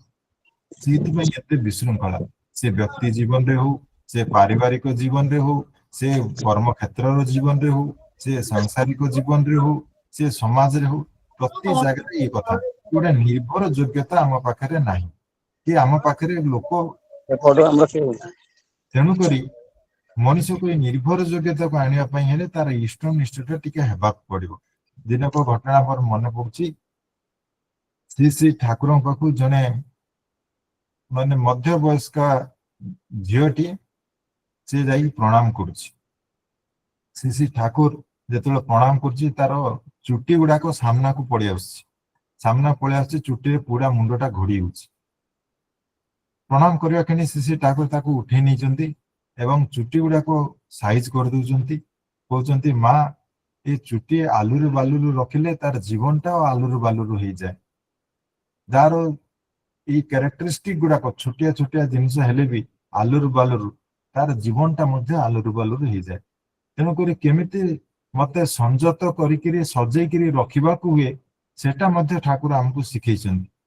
ଏଇ ଯୋଉ ମଣିଷ ଯଦି ଇଷ୍ଟନିଷ୍ଠ ଚଳନରେ ନ ଚାଲେ, ସେ ଇଷ୍ଟନିଷ୍ଠ ନ ହୁଏ, ତାହେଲେ ସେ ଅବ୍ୟବସ୍ଥିତ ହୁଏ ହିଁ। ଆଉ ଏ ଆଲୁରୁ ବାଲୁରୁ ତ ହୁଏ। ଏ ଆଲୁରୁ ବାଲୁରୁ କେବଳ କେଶ କାହିଁକି, ତାର ଜୀବନର ପ୍ରତିଟି ଚଳନରେ ଆଲୁରୁ ବାଲୁରୁଟା ଦେଖାଯାଏ, ପରିସ୍ଫୁଟ ହୁଏ। ସେତେବେଳେ ଏଇଭଳି ଚଳନ ଯାହାର ଥିବ, ଇଷ୍ଟନିଷ୍ଠା ଯାହାର ନଥିବ, ସେ ନିଜ ଖ୍ୟାଲ ଖୁସିରେ ଚଳିବାକୁ ଅତ୍ୟଧିକ ପସନ୍ଦ କରନ୍ତି ଏବଂ କେତେବେଳେ ଅନ୍ୟ ଖ୍ୟାଲ ଖୁସିରେ ମଧ୍ୟ ଚଳନ୍ତି। ଏଇ ନିଜର ପ୍ରବୃତ୍ତିର ଖ୍ୟାଲ, ଅନ୍ୟମାନଙ୍କର ଖ୍ୟାଲ, ଏ ଭିତରେ ଚାଲୁ ଚାଲୁ ତାର ଚିତ୍ତର କୌଣସି ସ୍ଥିରତା ନଥାଏ, ଆଉ ସେଇଥିରେ ସେ ଦୁଃଖ ଭୋଗ କରେ। ଆଉ ସେଇଥିରେ ହିଁ ଆମନ୍ତ୍ରଣ ହୁଏ, ଇଏ ଯେତିକି ମୋର ଅସୁଖ ବିସୁଖ। ପୁଣି ଭକ୍ତ ପଚାରୁଛନ୍ତି, ଆଜ୍ଞା ଏତେ କଥା ଯଦି ଅଛି, ତାହେଲେ ମନଟାକୁ କେମିତି ଠିକ ରଖାଯିବ, ଏଇ ଚିତ୍ତଟାକୁ କେମିତି ଠିକ ରଖାଯିବ, ସଂସାରରେ ଚାଲିବି କେମିତି? ସେତେବେଳେ ଶ୍ରୀ ଠାକୁର କହୁଛନ୍ତି, ଏଇ ମନ ସମସ୍ତଙ୍କର ହିଁ ଅସ୍ଥିର থাকে, ସମସ୍ତଙ୍କର ହିଁ ଡିଷ୍ଟର୍ବ ହୁଏ, କିନ୍ତୁ ତାକୁ নিমন্ত্রণ କରାଯାଏ। এই ইষ্ট নিষ্ঠা থাকা চাই, আমি যা কিছু করার সব তার জন্য হওয়া দরকার, এর ভিতর দিয়ে মন ঠিক হয়ে আসে। দীপরক্ষীরে শ্রী শ্রী ଠାକୁରଙ୍କର এই ଉକ୍ତି ଲିପିବଦ୍ଧ ଅଛି କି ଇଷ୍ଟ ନିଷ୍ଠା ରହିବା ଦରକାର। ଆଉ ମୁଁ ଯାହା କରେ ସବୁ ତାଙ୍କରି ପାଇଁ ହିଁ କରେ, ତାମାନେ ତାଙ୍କରି ଇଚ୍ଛା ହିଁ, ଇଷ୍ଟଙ୍କର ଇଚ୍ଛା ହିଁ ମୋର ଇଚ୍ଛା ହେବାକୁ ହୁଏ। ଆଉ ମୋର ପୁଣି ସ୍ୱାଧୀନ ଇଚ୍ଛା କିଛି ନଥାଏ। ସେଥିପାଇଁ ଠାକୁର ଗୋଟେ ବାଣୀରେ କହୁଛନ୍ତି, ଧ୍ୟାନ ପୂଜା তুই যাই করিস না, নিষ্ঠা হারা হলে তা জ্ঞান বোধনা টুটে গিয়ে নষ্ট হয় তার সত্যতা। তো সেই ব্যক্তির সত্যতাটা, এই সত্তা পরিপোষণী আচার ব্যবহার গুড়াক নষ্ট হয়েଯିବ, এই চଳଣି ଗୁଡାକ ନଷ୍ଟ ହେଇଯିବ। ସେତିକି ବେଳେ ତାର ଜ୍ଞାନ ବୋଧ ତାର ଭାଙ୍ଗିଗଲେ, ଆଉ ଜ୍ଞାନ ଭାଙ୍ଗିବ କେତେଟା, ଜ୍ଞାନ ବୋଧଟା ଭାଙ୍ଗିବ କେତେବେଳେ ନା, ସିଏ ଯଦି ନିଷ୍ଠାହରା ହେଇଯିବ। ମୁଁ ହଜାରେ ପୂଜା କରେ, ହଜାରେ ଧ୍ୟାନ କରେ, ଯଦି ନିଷ୍ଠାହରା ହେଇଗଲି, ତାହେଲେ ଜ୍ଞାନ ବୋଧନା ଟୁଟେ ଗିଏ ନଷ୍ଟ হয় ତାର ସତ୍ତା। ଏ କଥା ଶ୍ରୀ ଠାକୁର କହିଲେ। ତାହେଲେ ଇଏ ଜ୍ଞାନ ବୋଧଟା ଆସୁଛି କୋଉଠୁ ନା, ଆମେ ଏଇ ବୋଧର କଥା, ବୋଧି ଶକ୍ତିର କଥା ବହୁତ କଥା କିରି ଆମେ ଆଲୋଚନା କରୁ, ବହୁତ କଥା କିରି ଜାଣୁ। শ্রী ঠাকুর কହୁଛନ୍ତି, এই ইষ্ট নিষ্ঠা যেমন যাহার বোধি জ্ঞান তেমনি, নিষ্ঠাবিহীন যারা তাদের বোধ বিপাক সেমনি। କହୁଛନ୍ତି এই ବୋଧ ବିପାକ ସେମାନଙ୍କର ସେଇଭଳିଆ, ଇଷ୍ଟ ନିଷ୍ଠାଟା ଯାହାର ଯେମିତି, ତାର ବୋଧି ଜ୍ଞାନ ମଧ୍ୟ ସେମିତି। ଏ ବୋଧ କଥା ତ ଆମେ ଅତିକିରି କହୁ, ଶ୍ରୀ ଠାକୁରଙ୍କୁ ଭକ୍ତ ପଚାରୁଛନ୍ତି, ଆଜ୍ଞା ଏଟାକୁ ସରଳ କରି କେମିତି ବୁଝାଯିବ? ଶ୍ରୀ ଠାକୁର କହୁଛନ୍ତି, ଏଇ ଶୁଣା, ଦେଖା, ବୁଝା ଏବଂ ଜାଣିବା, ଇଏ ସମସ୍ତର ଗୋଟେ ମିଶ୍ର ଅନୁଭୂତି। ବୋଧ କହିଲେ ଗୋଟେ ଏକ୍ସପିରିଏନ୍ସ, ଅନୁଭୂତି, ମିକ୍ସଡ ଏକ୍ସପିରିଏନ୍ସ। ତ ଏଇଟା କେମିତି ଆସିବ ନା, ଏଇଟା ଆସୁଛି, ମୁଁ କିଛି ଜିନିଷ ମୋ ଜୀବନରେ ଶୁଣିଲି, କିଛି ଜିନିଷ ମୋ ଜୀବନରେ ଦେଖିଲି, କିଛି ଜିନିଷ ଶୁଣି ଦେଖିକିରି ତାକୁ ମୁଁ ବୁଝିବାକୁ ଚେଷ୍ଟା କଲି ଏବଂ ତାକୁ ତା ବିଷୟରେ ମୁଁ ପୁଙ୍ଖାନୁପୁଙ୍ଖ ଭାବରେ ଆମୂଳ ଚୂଳ ମୁଁ ଜାଣିଲି। ଏତିକି ଜାଣିବା ଭିତରେ ନେଇକିରି ମୋର ଗୋଟେ ବୋଧ ମୋର ଗୋଟେ ଏକ୍ସପିରିଏନ୍ସ ଆସିଲା, ସେଇଟା ହଉଛି ମୋର ବୋଧ। ଧରାଯାଉ ବର୍ଷା ଦିନ ଗୋଟେ ଖସଡା ରାସ୍ତା ଶିଉଳି ଜମିକିରି ଅଛି, ଅସାବଧାନତା ବଶତଃ ମୁଁ ସେଠି ଚାଲି ଯାଉ ଯାଉ ହଠାତ୍ କରି ଖସିକିରି ପଡିଗଲି। ଏଇ ଯେ ଗୋଟେ ରାସ୍ତାରେ ମତେ ଯିବା ପାଇଁ ହେଲା, ମୋର ସାବଧାନତା ଅଭାବ ହେତୁ ସେଇ ରାସ୍ତାରେ ଶିଉଳି ଉପରେ ମୋର ଗୋଡ ପଡିଲା ଏବଂ ଖସିଲା ପରେ ମୁଁ ପଡିଲି। ଏଟା ଗୋଟେ ମୋର ଭଲ ଅନୁଭୂତିଟି ହେଲା। ନା ଏମିତି ଯଦି ମୁଁ ତରତର ହେଇକିରି ଯାଏ, ରାସ୍ତାରେ ଯଦି ସାବଧାନତା ଅବଲମ୍ବନ ନ କରେ, ଆଉ ଯଦି ସେଠି ଶିଉଳି ପଡିଥାଏ, ତାହେଲେ ପାଦଟା ମୋର ସୁରକ୍ଷିତ ଭାବରେ ଭଲ ଭାବରେ ପକେଇବା, ସାବଧାନରେ ପକେଇବା ଦରକାର।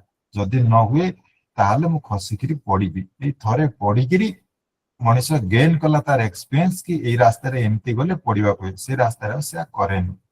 ତ ସେଇଟା ନ କରିବା ଦ୍ୱାରା ତାର ଗୋଟେ ଏଠି ବୋଧ ଡେଭଲପ ହେଲା। ଆଉ ଏଇ ବୋଧି ଜ୍ଞାନ ଯଦି ଇଷ୍ଟ ନିଷ୍ଠା ସହିତ ଯୁକ୍ତ ହେଇଗଲା, ତାହେଲେ ତାର ଏଇ ଯୋଉ ସତତା ପରିସ୍ଫୁଟ ତାର ଜୀବନରେ ହୁଏ। ସେଥିପାଇଁ ଏ ସତତା ପରିପୁଷ୍ଟ କରିବା ପାଇଁ, ଏ ବୁଦ୍ଧି ଜ୍ଞାନଟାକୁ ଆଣିବା ପାଇଁ, ମୋ ଭିତରେ ଅଟୋ ଡେଭଲପ କରିବା ପାଇଁ ଶ୍ରୀ ବରଦା ଦିନେ କହୁଥିଲେ କି ମଣିଷ ପାଖରେ ଏଇ ପ୍ରୀତି ଭଲ ପାଇବା ଡେଭଲପ ହବା ଦରକାର। ଆଉ ଏଇ ପ୍ରୀତି ଭଲ ପାଇବା ହିଁ ଯଜନ ଯାଜନ ଇଷ୍ଟବୃତ୍ତି ତା ଜୀବନରେ ଠିକ ହଉଛି ନା ନାହିଁ ତା ଜାଣିବାର ଗୋଟେ ମସ୍ତ ବଡ ପରଖ। ମୋର ଜୀବନରେ ଯଜନ ଯାଜନ ଇଷ୍ଟବୃତ୍ତି କଥା ଆମେ ଏତେ କରି କହୁ, ସେଟା ଯଜନ ଯାଜନ ଇଷ୍ଟବୃତ୍ତି ମୋ ଜୀବନରେ ଠିକ ଭାବରେ ପରିପାଳିତ ହଉଛି ନା ନାହିଁ, କିମ୍ବା ତାର ରେଜଲ୍ଟ ଆଉଟକମ୍ ଆସୁଛି ନା ନାହିଁ, ସେଟା ଜାଣିବାର ଗୋଟେ ମସ୍ତ ବଡ ପରୀକ୍ଷା ହଉଛି ଭଲ ପାଇବା ବା ପ୍ରୀତି। ସେଥିପାଇଁ ଶ୍ରୀ ଠାକୁର ଗୋଟେ ବାଣୀରେ କହୁଛନ୍ତି, প্রীতি নাইকো যাদের তোমার জ্ঞান হবে তাই কিসে, বেঘর পথে চলবি ফেরবি পাবি কি তার দিশে। তো ମୋର ଜ୍ଞାନଟା ଆସୁଛି କୋଉଠୁ? ନା ଇଏ ଜ୍ଞାନଟା ସଂସାର ଚାଲିବା ଜ୍ଞାନଟା ଆସିବ ଇଏ ପ୍ରୀତି ଭିତରୁ। ଆଉ ପ୍ରୀତି ଯଦି ମୋର ନାହିଁ, ତାହେଲେ ମୁଁ ମୋର ମନ ଇଚ୍ଛା ଚାଲିବି ବୁଲିବି, ଆଉ ମୋର ପ୍ରବୃତ୍ତି ମତେ ଯେମିତି ଶୋଇଲା ସେମିତି ଚାଲିବି, କିନ୍ତୁ ମୋର ଜ୍ଞାନର ଦିଗଟା ମୁଁ ଧରିପାରିବି ନାହିଁ, ସେଟା ମତେ ଦୁଷିବ ନାହିଁ। ସେଥିପାଇଁ ମତେ ଦରକାର ପ୍ରଥମେ ଏଇ ଇଷ୍ଟଙ୍କର ପ୍ରତି ପ୍ରୀତି। ସବୁର ମୂଳର ଉତ୍ସ ଯିଏ, ସିଏ ତାଙ୍କ ପ୍ରତି ମୋର ପ୍ରୀତିଟା ଟିକେ ଦରକାର। ସେ ପ୍ରୀତି ରହିଲେ ବୁଝାଯାଏ କି ମଣିଷ ଇଷ୍ଟାନୁରାଗରେ ରଞ୍ଜିତ ହେଇଛି, ତାର ଇଷ୍ଟାନୁରାଗ ଅଛି। ତେଣୁ ଇଏ ଇଷ୍ଟାନୁରାଗ କାହାର କେତେ ଅଛି, ତାର ଇଣ୍ଟେନ୍ସିଟି ବା ତାର ମାପିବା ପାଇଁ ଶ୍ରୀ ଠାକୁର କହିଲେ ଗୋଟେ ଟୁଲସ ଦେଲେ। କହିଲେ ଇଏ ଇଷ୍ଟାନୁରାଗ କାହାର କେତେ ଦୂର ଅଛି, ତାର ଗୋଟେ ପରଖ ହେଲା ପ୍ରବୃତ୍ତି ଗୁଡକୁ କେତେ ଦୂର ତାର ହାତରେ କରିଛି। ସେ ପ୍ରବୃତ୍ତି ତା ନିଜ ଓନ୍ କଣ୍ଟ୍ରୋଲରେ, ନିଜ କଣ୍ଟ୍ରୋଲରେ କେତେ ଦୂର ଅଛି, ସେଟା ତାର ଇଷ୍ଟ ନିଷ୍ଠାଟା କେମିତି, ଆଉ ତାର ଇଷ୍ଟାନୁରାଗଟା କେମିତି। ତେଣୁ ଶ୍ରୀ ଠାକୁର କହୁଛନ୍ତି, ଆଲୋଚନା ପ୍ରସଙ୍ଗ 8ମ ଖଣ୍ଡରେ ଲିପିବଦ୍ଧ ଅଛି, ଇଷ୍ଟଙ୍କ ହାତରେ ଯିଏ ଥାଏ ପ୍ରବୃତ୍ତି ଗୁଡିକ ତା ହାତରେ ଥାଏ। ଯିଏ ଯେତେ ଦୂର ପ୍ରବୃତ୍ତି ହାତରେ ଥାଏ, ସିଏ ସେତେ ଦୂର ଇଷ୍ଟଙ୍କର ହାତରେ ଥାଏ। ଆଉ ପ୍ରବୃତ୍ତିର ଯେତେ ବାହାରେ ଥାଏ, ସେ ସେତେ ଦୂର ଇଷ୍ଟଙ୍କର ହାତର ବାହାରେ ଥାଏ। ତେଣୁ ଅନିଷ୍ଟ ଅର୍ଥାତ କ୍ଷୟକ୍ଷତି ତା ଜୀବନରେ ଅନିବାର୍ଯ୍ୟ ହେଇ ଉଠେ। ଏଠି ଶ୍ରୀ ଠାକୁର ଦୃଢ କଣ୍ଠରେ କହିଲେ, ଇଏ ମଣିଷର ଅନିଷ୍ଟ ଅର୍ଥାତ ତାର କ୍ଷୟକ୍ଷତି ତା ଜୀବନରେ ଅନିବାର୍ଯ୍ୟ ହେଇ ଉଠେ। ଏଟା ସେତିକି ବେଳେ ହୁଏ ମଣିଷ ଯେତେବେଳେ ପ୍ରବୃତ୍ତି ମୁଖୀ ଚଳନରେ ଚାଲେ। ଆଉ ପ୍ରବୃତ୍ତି ମଣିଷକୁ କଣ୍ଟ୍ରୋଲ କରେ, କିନ୍ତୁ ମଣିଷ ପ୍ରବୃତ୍ତିକୁ ଯେତେବେଳେ କଣ୍ଟ୍ରୋଲ କରିପାରେ ନା, ସେତେବେଳେ ଏଇ ଅନିଷ୍ଟ ଆଉ କ୍ଷୟକ୍ଷତି ତାର ଜୀବନରେ ଅନିବାର୍ଯ୍ୟ ହେଇ ଉଠେ। ସେଥିପାଇଁ ଶ୍ରୀ ବରଦା ଦିନେ କହୁଥିଲେ କି ଏଇ ଯଜନ ଯାଜନ ଇଷ୍ଟବୃତ୍ତିଟା ହଉଛି ନା ନାଇଁ ତାକୁ ଜାଣିବୁ କେମିତି? ନା ସେଟା ନିଜେ ନିଜେ ଭଲ ଭାବରେ ବୁଝିପାରେ। ଆଉ ଯେତେବେଳେ ଦେଖିବ ମନରେ ଆନନ୍ଦ ହୁଏ, ତୃପ୍ତି ହୁଏ, ଠାକୁରଙ୍କୁ ଭଲ ପାଇ ଆଉ 5 ଜଣଙ୍କୁ ବି ଏ ପଥରେ ନେଇ ଆସିପାରେ, ସେତେବେଳେ ହିଁ ବୁଝାଯାଏ ଯେ ଯଜନ ଯାଜନ ଠିକ ଭାବରେ ହଉଛି। ତେଣୁ ଏଇ କଥା କି ଠାକୁରଙ୍କୁ ଭଲ ପାଇ ମୁଁ ଜଣେ ଆଉ 5 ଜଣଙ୍କୁ ମୋ ଧାରାରେ, ମୋ ସହିତ ମିଶେଇକିରି ଠାକୁରଙ୍କ ଧାରାରେ ମୁଁ ନେଇ ଦେଇ ପାରୁଛି, ତେବେ ଯାଇକି ମୋ ମନରେ ତୃପ୍ତି, ଆଉ ସେତେବେଳେ ବୁଝାଯିବ ପ୍ରକୃତରେ ମୋର ଯଜନ ଯାଜନ ଇଷ୍ଟବୃତ୍ତି ହଉଛି। ମୁଁ ଇଷ୍ଟବୃତ୍ତି ତ ପ୍ରତିଦିନ ନିବେଦନ କରୁଛି, ଯଜନ ବି କରୁଛି, ବହୁ ପଢାଶୁଣା କରୁଛି, ଆଉ ବହୁ ପ୍ରଗଳ୍ଭ ବକ୍ତୃତା ମଧ୍ୟ ଦଉଛି। କିନ୍ତୁ ଲୋକ ଦେଖିଲେ ମତେ ଘୃଣା କରନ୍ତି, ଲୋକ ମତେ ଭଲ ପାଆନ୍ତି ନାହିଁ, ଲୋକ ମୋ ସହିତ ମିଶିବାକୁ ଚାହାନ୍ତି ନାହିଁ, ମୁଁ କାହା ସହିତ କଥା କଲେ ସେମାନେ କେମିତି ଖସି ପଳେଇବାକୁ ଚେଷ୍ଟା କରନ୍ତି। ଏଇଭଳି ଯେତେବେଳେ ଆଟିଚ୍ୟୁଡ ଗୁଡାକ ଦେଖାଯାଏ ସେତେବେଳେ ବୁଝିବାକୁ ହୁଏ ମୋର ଏଇ ଯେତିକି ଯଜନ ଯାଜନ ଇଷ୍ଟବୃତ୍ତି ଆଜି ପର୍ଯ୍ୟନ୍ତ କରୁଛି ଇଏ କାହିଁ ଚାହେଁ ମଧ୍ୟ ମୋ ଭିତରେ ପ୍ରସ୍ଫୁଟିତ ହଉନାହିଁ, ମୋ ଭିତରେ ଇମ୍ବାଇବ ସଞ୍ଚରିତ ହେଇନାହିଁ। ତେଣୁ ମୋ ଭିତରେ ଏଇଟା ସଞ୍ଚରଣ କରିବା ଦରକାର। ସେଇ ସଞ୍ଚରଣ କରିବାର ପରଖ ହଉଛି ମୁଁ ଯଦି ଆଉ 5 ଜଣ ସାଙ୍ଗରେ ନେଇକିରି ମୁଁ ଇଷ୍ଟଙ୍କ ପଥରେ ମୁଁ ଚାଲିପାରେ, ଲୋକ ଦେଖିଲେ ମତେ ଆଗ୍ରହ କରିବେ। ମୁଁ ଯେମିତି ଜଣଙ୍କ ସହିତ କଥାବାର୍ତ୍ତା କରୁଛି ଲୋକ କହିବେ କାଳେ ଛାଡିକି ଯାଅ ନା, ଆହୁରି କୁହ। ଏଇଭଳି ଯେତେବେଳେ ମୋ ପାଖରୁ ବାହାରିବ ସେତେବେଳେ ମୁଁ ଜାଣିବି ଯେ ପ୍ରକୃତରେ ମୋର ଯଜନ ଯାଜନ ଇଷ୍ଟବୃତ୍ତି। ନହେଲେ ଏଗୁଡାକ ଆମେ ଯାହା କହୁ ତାର କଣ୍ଟ୍ରାଡିକ୍ସନ ମାତ୍ର। ଆଉ ଯୋଉ ଭଲ ପାଉ ଆମେ ମୁହଁରେ କହୁ, ଏ ଭଲ ପାଇବା କିନ୍ତୁ ପ୍ରକୃତରେ ହୁଏ ନା। ଆଉ ଆମ ନିଜର ଯଦି ଆଚାର ବ୍ୟବହାର ସେ ସବୁ ଫୁଟିବା ହୁଏ ନା, ତାହେଲେ ମୋର କର୍ତ୍ତବ୍ୟ, ମୋର କର୍ମ, ମୋର ଆଚାର ବ୍ୟବହାର, ମୋର ସବୁ କିଛି ତଦନୁ ରୂପରେ ଭାଷା ନବ। ଆଉ ତା ଭଳି ଯୋଉ ଭାଷା ଆସିବ ସେ ହଉଛି ମୋର ଚରିତ୍ରରେ ପ୍ରସ୍ଫୁଟି ଦେବ। ଆଉ ସେଇଟା ହିଁ ପ୍ରକୃତରେ ମୋର ଚରିତ୍ର।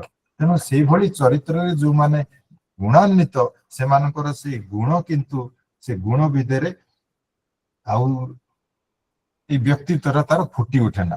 ତେଣୁକରି ଶ୍ରୀ ଠାକୁର କହୁଛନ୍ତି ଏଇ ଗୁଣକୁ ଫୁଟେଇବା ପାଇଁ ହେଲେ ତାର ଯୋଉ ଧରିବା କରିବାଟାକୁ ଏକଦମ ଠିକ ରଖିବାକୁ ହବ। କଣ ଧରିବ ନା ଇଏ ସତ୍ତା ପୋଷଣୀ ଆଚାର ବ୍ୟବହାରଟାକୁ ସେ ଧରିବ ଆଉ ତାକୁ ଧରି ରଖିକି ତାର ଜୀବନରେ କରିବାର କଥା। ସେଥିପାଇଁ ଠାକୁର ଗୋଟେ ବାଣୀରେ କହିଲେ ଧୃତି କୁତିର ବିକାର ହଲେ ବ୍ୟାଧିও ଆସେ ବିକାର ପାଏ, ଇଷ୍ଟ ନେଶାର ବୈଧି ଚଳନ ନିରୋଧ করে জীবন দায়। ଧୃତି କୁତିର ଯଦି ବିକାର ହେଇଗଲା ତାହେଲେ ବ୍ୟାଧି ତା ସାଙ୍ଗରେ ପଛେ ଆସୁଛି ହିଁ। ଆଉ ଏଇନେ ହିଁ ଆମ ଜୀବନରେ ରୋଗ ଆସେ, ଏଇନେ ହିଁ ଜୀବନରେ ଅନିଷ୍ଟ ଆସେ, କ୍ଷୟକ୍ଷତି ଆସେ, ଯାହା ଆମ ଜୀବନରେ ଅନୱାଣ୍ଟେଡ ଅବାଞ୍ଛିତ ତାହା ସେଗୁଡାକ ଏଇ ଭିତରୁ ହିଁ ଆସେ ଯୋଉଠି ମୋର ଧୃତି କୁତିର ବିକାର ହେଇଗଲା। ସେଥିପାଇଁ ଆକୁ କେମିତି କରିବାକୁ ପଡିବ? ଶ୍ରୀ ଠାକୁର ଗୋଟେ ବାଣୀରେ କହୁଛନ୍ତି କୃତି ଧୃତିର ପ୍ରଜ୍ଞା যখন ইষ্টার্থ হয় বিনায়িত, ପ୍ରାଜ୍ଞ ଚେତନ ସତ୍ତା হয় ଜୀବନଟା হয় ନିୟନ୍ତ୍ରିତ। ମୋର ଜୀବନଟାକୁ ନିୟନ୍ତ୍ରଣ କରିବା ପାଇଁ ହେଲେ ସେତିକିବେଳେ ହିଁ ସମ୍ଭବ ହବ ଯେତେବେଳେ ମୋର ଏଇ ବୃତ୍ତି ଧୃତିର ପ୍ରଜ୍ଞା ଯখন ଇଷ୍ଟାର୍ଥ হয় ବିନାୟକ, ଇଷ୍ଟଙ୍କର ଅର୍ଥରେ ମୁଁ ତାକୁ ସଜେଇବି। ମୋର କରିବାଟା, ମୋର ଧରିବାଟା, ମୋର ଚାଲିବାଟା, ମୋର ଏଭ୍ରିଥିଙ୍ଗ ଜୀବନର ପ୍ରତ୍ୟେକ ଷ୍ଟେପରେ, ମୋର ଚଳନୀର ପ୍ରତ୍ୟେକ ଷ୍ଟେପରେ ମୁଁ ଇଷ୍ଟଙ୍କର ଅର୍ଥରେ ଯେମିତି ସଜେଇକି ତାକୁ ରଖେ, ତାହେଲେ ଯାଇକି ମୋର ପ୍ରାଜ୍ଞ ଚେତନ ସତ୍ତା হয়। ମୋର ଏଇ ସତ୍ତାଟା ଜ୍ଞାନ ବଢିବ, ମୁଁ ପ୍ରଜ୍ଞାବାନ ହେଇ ଉଠିବି, ଆଉ ମୋର ଚେତନା ସେତିକିବେଳେ ଡେଭଲପ ହବ, ଆଉ ମୋର ଜୀବନଟା ନିୟନ୍ତ୍ରିତ ହବ। ଏ ଜୀବନଟା କୋଉଠି ନା କୋଉଠି ନିୟନ୍ତ୍ରଣର ଅଭାବ ହେତୁ ମୁଁ ପ୍ରବୃତ୍ତି ମୁଖରେ ପଡିଯାଉଛି, ମୋର ଚଳନୀଟା ଠିକ ଉଠୁନାହିଁ, ଯାହା ସତ୍ୟତାର ପ୍ରମାଣ କରିବା କଥା ସେଟା ମୋ ଭିତରେ ପ୍ରମାଣିତ ହେଇପାରୁନାହିଁ। ତ ଇଏ ସବୁ ଜିନିଷ କରିବାକୁ ହେଲେ ମତେ ନିୟନ୍ତ୍ରଣ କରିବାକୁ ହବ, ଇଷ୍ଟଙ୍କ ଶାସନରେ ମତେ ଶାସିତ ହେବାକୁ ପଡିବ, ଆଉ ତାଙ୍କରି ଇଚ୍ଛା ହିଁ ମୋର ଇଚ୍ଛା କରିବାକୁ ପଡିବ, ତେବେ ଯାଇକିରି ହବ। ଆଉ ସେଇଟାକୁ ହିଁ ତ କୁହାଯାଏ ସ୍ୱର୍ଗର ବାସ, ଆଉ ସେଇଟାକୁ ହିଁ ତ କୁହାଯାଏ ଏଇ ମାନେ ସ୍ୱର୍ଗରେ ରହିବା କଥା, ଯାହା ଆମେ ସ୍ୱର୍ଗ ଉପଭୋଗ ବୋଲି କଥା ବେଳେ ବେଳେ କହୁ। ଶ୍ରୀ ଠାକୁର ସ୍ୱର୍ଗା ସମୀକ୍ଷା ଗୋଟେ ଜାଗାରେ କହୁଛନ୍ତି କି ଉତ୍କର୍ଷରେ ଯିବା, ଉତ୍କର୍ଷରେ ସ୍ଥିତି, ଉତ୍କର୍ଷରେ ପାଇବା, ସ୍ୱର୍ଗର ମର୍ମ ହେଉଛି ଏଇ। ତେଣୁ ସବୁ କିଛି ମୋ ଜୀବନରେ ଉତ୍କର୍ଷ ହିଁ ଦରକାର, ମୁଁ ସ୍ୱର୍ଗ ଚଳନ ଦରକାର, ମୁଁ ସ୍ୱର୍ଗରେ ବସବାସ କରିବା ପାଇଁ ଚାହୁଁଛି, କିନ୍ତୁ ମୋ ଜୀବନରେ ଏଇ ଯିବାଟା ଉତ୍କର୍ଷ ନାହିଁ, ମୋର ଗତିଟା ଉତ୍କର୍ଷ ନାହିଁ, ମୋର ସ୍ଥିତିଟା ଉତ୍କର୍ଷ ନାହିଁ, ମୋର ପାଇବାଟା ମଧ୍ୟ ଉତ୍କର୍ଷ ହେଇ ଉଠେ ନା ତଦନୁଯାୟୀ। ତେଣୁ ଶ୍ରୀ ଠାକୁର କହିଲେ ଉତ୍କର୍ଷ ଲାଭ କରି ଉତ୍କର୍ଷକୁ ପାଇ ଉତ୍କୃଷ୍ଟ ସ୍ଥିତି ଲାଭ କରିବ, ସେଇ ସ୍ଥିତି ହିଁ ତୁମର ସ୍ୱର୍ଗ ଲାଭ ବା ସ୍ୱର୍ଗବାସ। ସ୍ୱର୍ଗବାସଟା କଣ, ସ୍ୱର୍ଗ ଲାଭ କଣ, ଏଟା ମଧ୍ୟ ଶ୍ରୀ ଠାକୁର ଆମକୁ ବତେଇ ଦେଲେ କେମିତି କରିବାକୁ ହୁଏ, ତାକୁ କଣ୍ଟ୍ରୋଲ ନିଜକୁ କେମିତି ଆଣିବାକୁ ହୁଏ, କେମିତି ମୋର ସତ୍ୟତାକୁ ପ୍ରମାଣିତ କରିବାକୁ ହୁଏ, ଯଜନ ଯାଜନ ଇଷ୍ଟବୃତ୍ତି ମୋର ଇଷ୍ଟାନୁରୂପ କେମିତି ତାକୁ ପରଖିକିରି ମୁଁ ନିଜକୁ ନିଜେ ଜାଣିବି ପ୍ରକୃତରେ ଏଇ ଜିନିଷ ମୋର ଜୀବନରେ ପ୍ରସ୍ଫୁଟିତ ହେଲା ନା ନାହିଁ, ସେଇଟା ସହଜରେ ଆମକୁ ଧରେଇ ଦେଇଛନ୍ତି। ତେଣୁକୁ ଶ୍ରୀ ଠାକୁର କହୁଛନ୍ତି ଏଇ ଯେତିକି ସବୁ ଚଳନୀ ତାର ଭିତରେ ମଣିଷ ଗୋଟେ ଫ୍ରି ୱିଲ୍ ଇଣ୍ଟ୍ରୋଡ୍ୟୁସ କରିଦିଏ, ମାନେ ସ୍ୱାଧୀନ ଇଚ୍ଛା ବୋଲି ଯାହାକୁ କୁହାଯାଏ। ସେ ସ୍ୱାଧୀନ ଇଚ୍ଛା ପ୍ରତିପତ୍ତଙ୍କର ଅଛି, କିନ୍ତୁ ସେ ସ୍ୱାଧୀନ ଇଚ୍ଛା ନାଁରେ ସେ ନିଜର ପ୍ରବୃତ୍ତି ପରତନ୍ତ୍ରତା କିମ୍ବା ମାନେ ମୋର ଯାହା ଇଚ୍ଛା ତାହା ଚାଲିବାର ସୁବିଧାଟାକୁ ମୁଁ ନିଜକୁ ନିଜେ କରିନିଏ। ଶ୍ରୀ ଠାକୁର କହୁଛନ୍ତି ଏଟା କିନ୍ତୁ ସ୍ୱାଧୀନ ଇଚ୍ଛା ନା। ସ୍ୱାଧୀନ ଇଚ୍ଛାର ବ୍ୟବହାର କରା ହୁଏ ଯଦି ପ୍ରବୃତ୍ତି ବଶରେ, ତାହେଲେ ତାଠାରୁ ସର୍ବନାଶର ବେପାର ଆଉ କିଛି ନାହିଁ। ସ୍ୱାଧୀନ ଇଚ୍ଛାର ସର୍ବୋତ୍କୃଷ୍ଟ ପ୍ରୟୋଗ ହେଲା ନିଜର ଆଡୁସାଡୁ ଇଚ୍ଛା, ନିଜର ଖ୍ୟାଲ ଖୁସି, ତାକୁ ଆଦୌ ପ୍ରଶ୍ରୟ ଦେବା କଥା ନୁହେଁ। ଆଉ ତାକୁ ଇଷ୍ଟଙ୍କର ଇଚ୍ଛାକୁ ଯଦି ଶିରଧାର୍ଯ୍ୟ କରି ଚାଲିବାର ସମ୍ଭବ ହୁଏ, ତାହେଲେ ସେଇ ଇଷ୍ଟଙ୍କର ଇଚ୍ଛା ହିଁ ମୋର ସ୍ୱାଧୀନ ଇଚ୍ଛା ଯଦି ହୁଏ, ତାହେଲେ ମୋର ଜୀବନରେ ଏଇ ଇଷ୍ଟାନୁରାଗଟା ଆସିବ। ମୋର ଜୀବନରେ ଏଇ ଯୋଉ ସ୍ୱର୍ଗ ଲାଭର କଥା, ସ୍ୱର୍ଗ ବାସର କଥା ଆମେ ଚିନ୍ତା କରୁଛେ, ସେଗୁଡାକ ପ୍ରସ୍ଫୁଟିତ ହବ କେବଳ ଯଦି ଇଷ୍ଟଙ୍କର ଇଚ୍ଛାକୁ ମୋର ଇଚ୍ଛା ଆସେ। କିନ୍ତୁ ଏଠି ଯୁକ୍ତି ଆସେ କି ମଣିଷ ଯୋଉ ଆତ୍ମନିୟନ୍ତ୍ରଣ କଥା କୁହେ, କେବଳ ଏଇ ଇଷ୍ଟଙ୍କର ଇଚ୍ଛାକୁ ଯଦି ନିଜର ଇଚ୍ଛା କରେ, ତାର ଭିତରେ କିନ୍ତୁ ଆତ୍ମନିୟନ୍ତ୍ରଣ ହୁଏ, ନିଜକୁ ନିଜେ ନିୟନ୍ତ୍ରିତ କରିପାରେ ସେ ସତତା ଦିଗରେ। ଆଉ ଇଷ୍ଟଙ୍କର ଇଚ୍ଛା ବ୍ୟତିରେକ ଯାହା କିଛି ମୋର ନିଜର ଇଚ୍ଛାକୁ ଆମେ ସ୍ୱାଧୀନ ଇଚ୍ଛା ବୋଲି କହୁ, ସେଇ ଇଚ୍ଛା ସବୁ ଗୁଡାକ ପ୍ରବୃତ୍ତି ପରତନ୍ତ୍ରତା ବା ପ୍ରବୃତ୍ତି ପରତନ୍ତ୍ରତା ଯୋଗୁଁ ହେଇଥାଏ। ଆଉ ଏଇଆ ହଉଛି ମଣିଷର ବିନାଶର ପଥ, ଅନିଷ୍ଟର ପଥ, ଅସୁଖ ବିସୁଖର ପଥ। ଆଉ ଏଇ ଇଚ୍ଛା ଦେଇ ଆତ୍ମନିୟନ୍ତ୍ରଣ ହୁଏ ନା। ଆତ୍ମନିୟନ୍ତ୍ରଣ କହିଲେ ମୋର ଇଚ୍ଛାକୁ ଇଷ୍ଟଙ୍କର ଇଚ୍ଛା ସହିତ ଯଦି ସମାନ କରିଦେବି, ସେଥିରେ ମୋର ଆତ୍ମନିୟନ୍ତ୍ରଣ ହୁଏ, ଯାହା ଫଳରେ ଅନେକ ଦୁର୍ଭୋଗ ମଧ୍ୟ କଟିଯାଏ। ଆଉ ଆମେ ବେଳେ ବେଳେ ଯୁକ୍ତି ବାଢୁ, ମୋ ମା ବାପା ହଉଛନ୍ତି ମୋର ସ୍ୱଭାବ ଗୁରୁ, ସେମାନେ ମୋର ଜୀବନର ପ୍ରଥମ ଗୁରୁ, ସେମାନେ ତ ମୋର ଅମଙ୍ଗଳ କେବେ ଚାହାନ୍ତି ନାହିଁ, ତାଙ୍କରି ଚଳନରେ ଚାଲିଲେ, ତାଙ୍କରି ନିର୍ଦ୍ଦେଶିତ ପଥରେ ସିଏ ଯାହା ଆମକୁ ଗାଇଡ କରିବେ, କିମ୍ବା ଆମ ଟିଚର ସିଏ ଆମକୁ ଯାହା ଗାଇଡ କରିବେ, ସେ ଅନୁସାରେ ଯଦି ଆମେ ଚାଲୁ, ତାହେଲେ ଆମର ଜୀବନରେ ତ ଏଇ ସ୍ୱର୍ଗବାସ ତ ଆସିବ ହିଁ। କିନ୍ତୁ କଥା ହୁଏ କି ସେମାନେ ସବୁ ଦିବ୍ୟ ଦ୍ରଷ୍ଟା ନୁହନ୍ତି, ମୋର ଦୂରକୁ କଣ ହବ ସେମାନେ ସବୁ ନିରୂପଣ କରିପାରନ୍ତି ନାହିଁ। ସେଇ ଯୋଗୁଁ ଆମ ଜୀବନରେ ଯାଇକି ଆମେ ଅଧା ବାଟରେ ଝୁଣ୍ଟି ପଡୁ। ତ ତେଣୁ ଏଇ ଯଦି ମୋର ଜୀବନରେ ଝୁଣ୍ଟି ନ ପଡି ଅବ୍ୟାହତ ଚଳନରେ ଯଦି ମୁଁ ଚାଲିବାକୁ ଚାହେଁ, ତାହେଲେ କିନ୍ତୁ ମୋର ଦରକାର ସେଇ ଇଷ୍ଟଙ୍କର ଇଚ୍ଛାକୁ ମୋର ଇଚ୍ଛା କରିବାକୁ ହୁଏ। ଆଉ ତେବେ ଏଇ ଭିତରେ ଯଦି କେତେବେଳେ ଗୁରୁଙ୍କର ଇଚ୍ଛା, ପିତାମାତାଙ୍କର ଇଚ୍ଛା, ଇଏ ସବୁ ଦ୍ୱନ୍ଦ୍ୱ ଆସେ, ତେବେ ସେଠାରେ ଏଇ ଗୁରୁଙ୍କୁ ହିଁ ଅନୁସରଣ ବୋଲି ଶ୍ରୀ ଠାକୁର କହୁଛନ୍ତି। ତେଣୁ ସର୍ବାଗ୍ରେ ଏ ଗୁରୁଙ୍କର ଇଚ୍ଛାକୁ ମୋର ଜୀବନର ମଥାରେ ରଖି ମୋ ଜୀବନରେ ମୁଁ ଚାଲେ। ମୋ ପାଖରେ ଅଲ୍ଟରନେଟିଭ ଅପସନ, ବିକଳ୍ପ ବ୍ୟବସ୍ଥା ଯାହା ବି କିଛି ଇଚ୍ଛା ଥାଉ ନା କାହିଁକି, ଆଉ ନହେଲେ କିନ୍ତୁ ମତେ ସାବାଡ ହେବାକୁ ପଡିବ। ଏକଥା ମଧ୍ୟ ଶ୍ରୀ ଠାକୁର ଆଲୋଚନା ପ୍ରସଙ୍ଗ ଅଷ୍ଟମ ଖଟରେ କହୁଛନ୍ତି, ସାବାଡ ହବୁ। କହୁଛନ୍ତି ଶ୍ରୀ ଠାକୁର, ସାବାଡ ହେବାକୁ ଯଦି ଚାହ, ପ୍ରବୃତ୍ତି ଗୁଡିକୁ ସ୍ୱେଚ୍ଛାଚାରିଣୀ କରି ତୋଳ ବିକ୍ଷିପ୍ତ ବହୁମୁଖିତାରେ। ଆଉ ପରମେଷ୍ଟ ହିଁ ଯଦି ଚାହ, ପ୍ରବୃତ୍ତି ଗୁଡିକୁ ସନ୍ନ୍ୟସ୍ତ କର ଈଶ୍ୱରଙ୍କ ଠାରେ, ତାଙ୍କରି ଅନୁପୂରଣରେ ସେବାରେ ବିଶ୍ୱତ୍ରାଣ ହୋଇ ଉଠିବ, ନୁହେଁ ତ ନରକାଭିଯାତ୍ରୀ କଣ ଚାହ ବୁଝି ଦେଖ।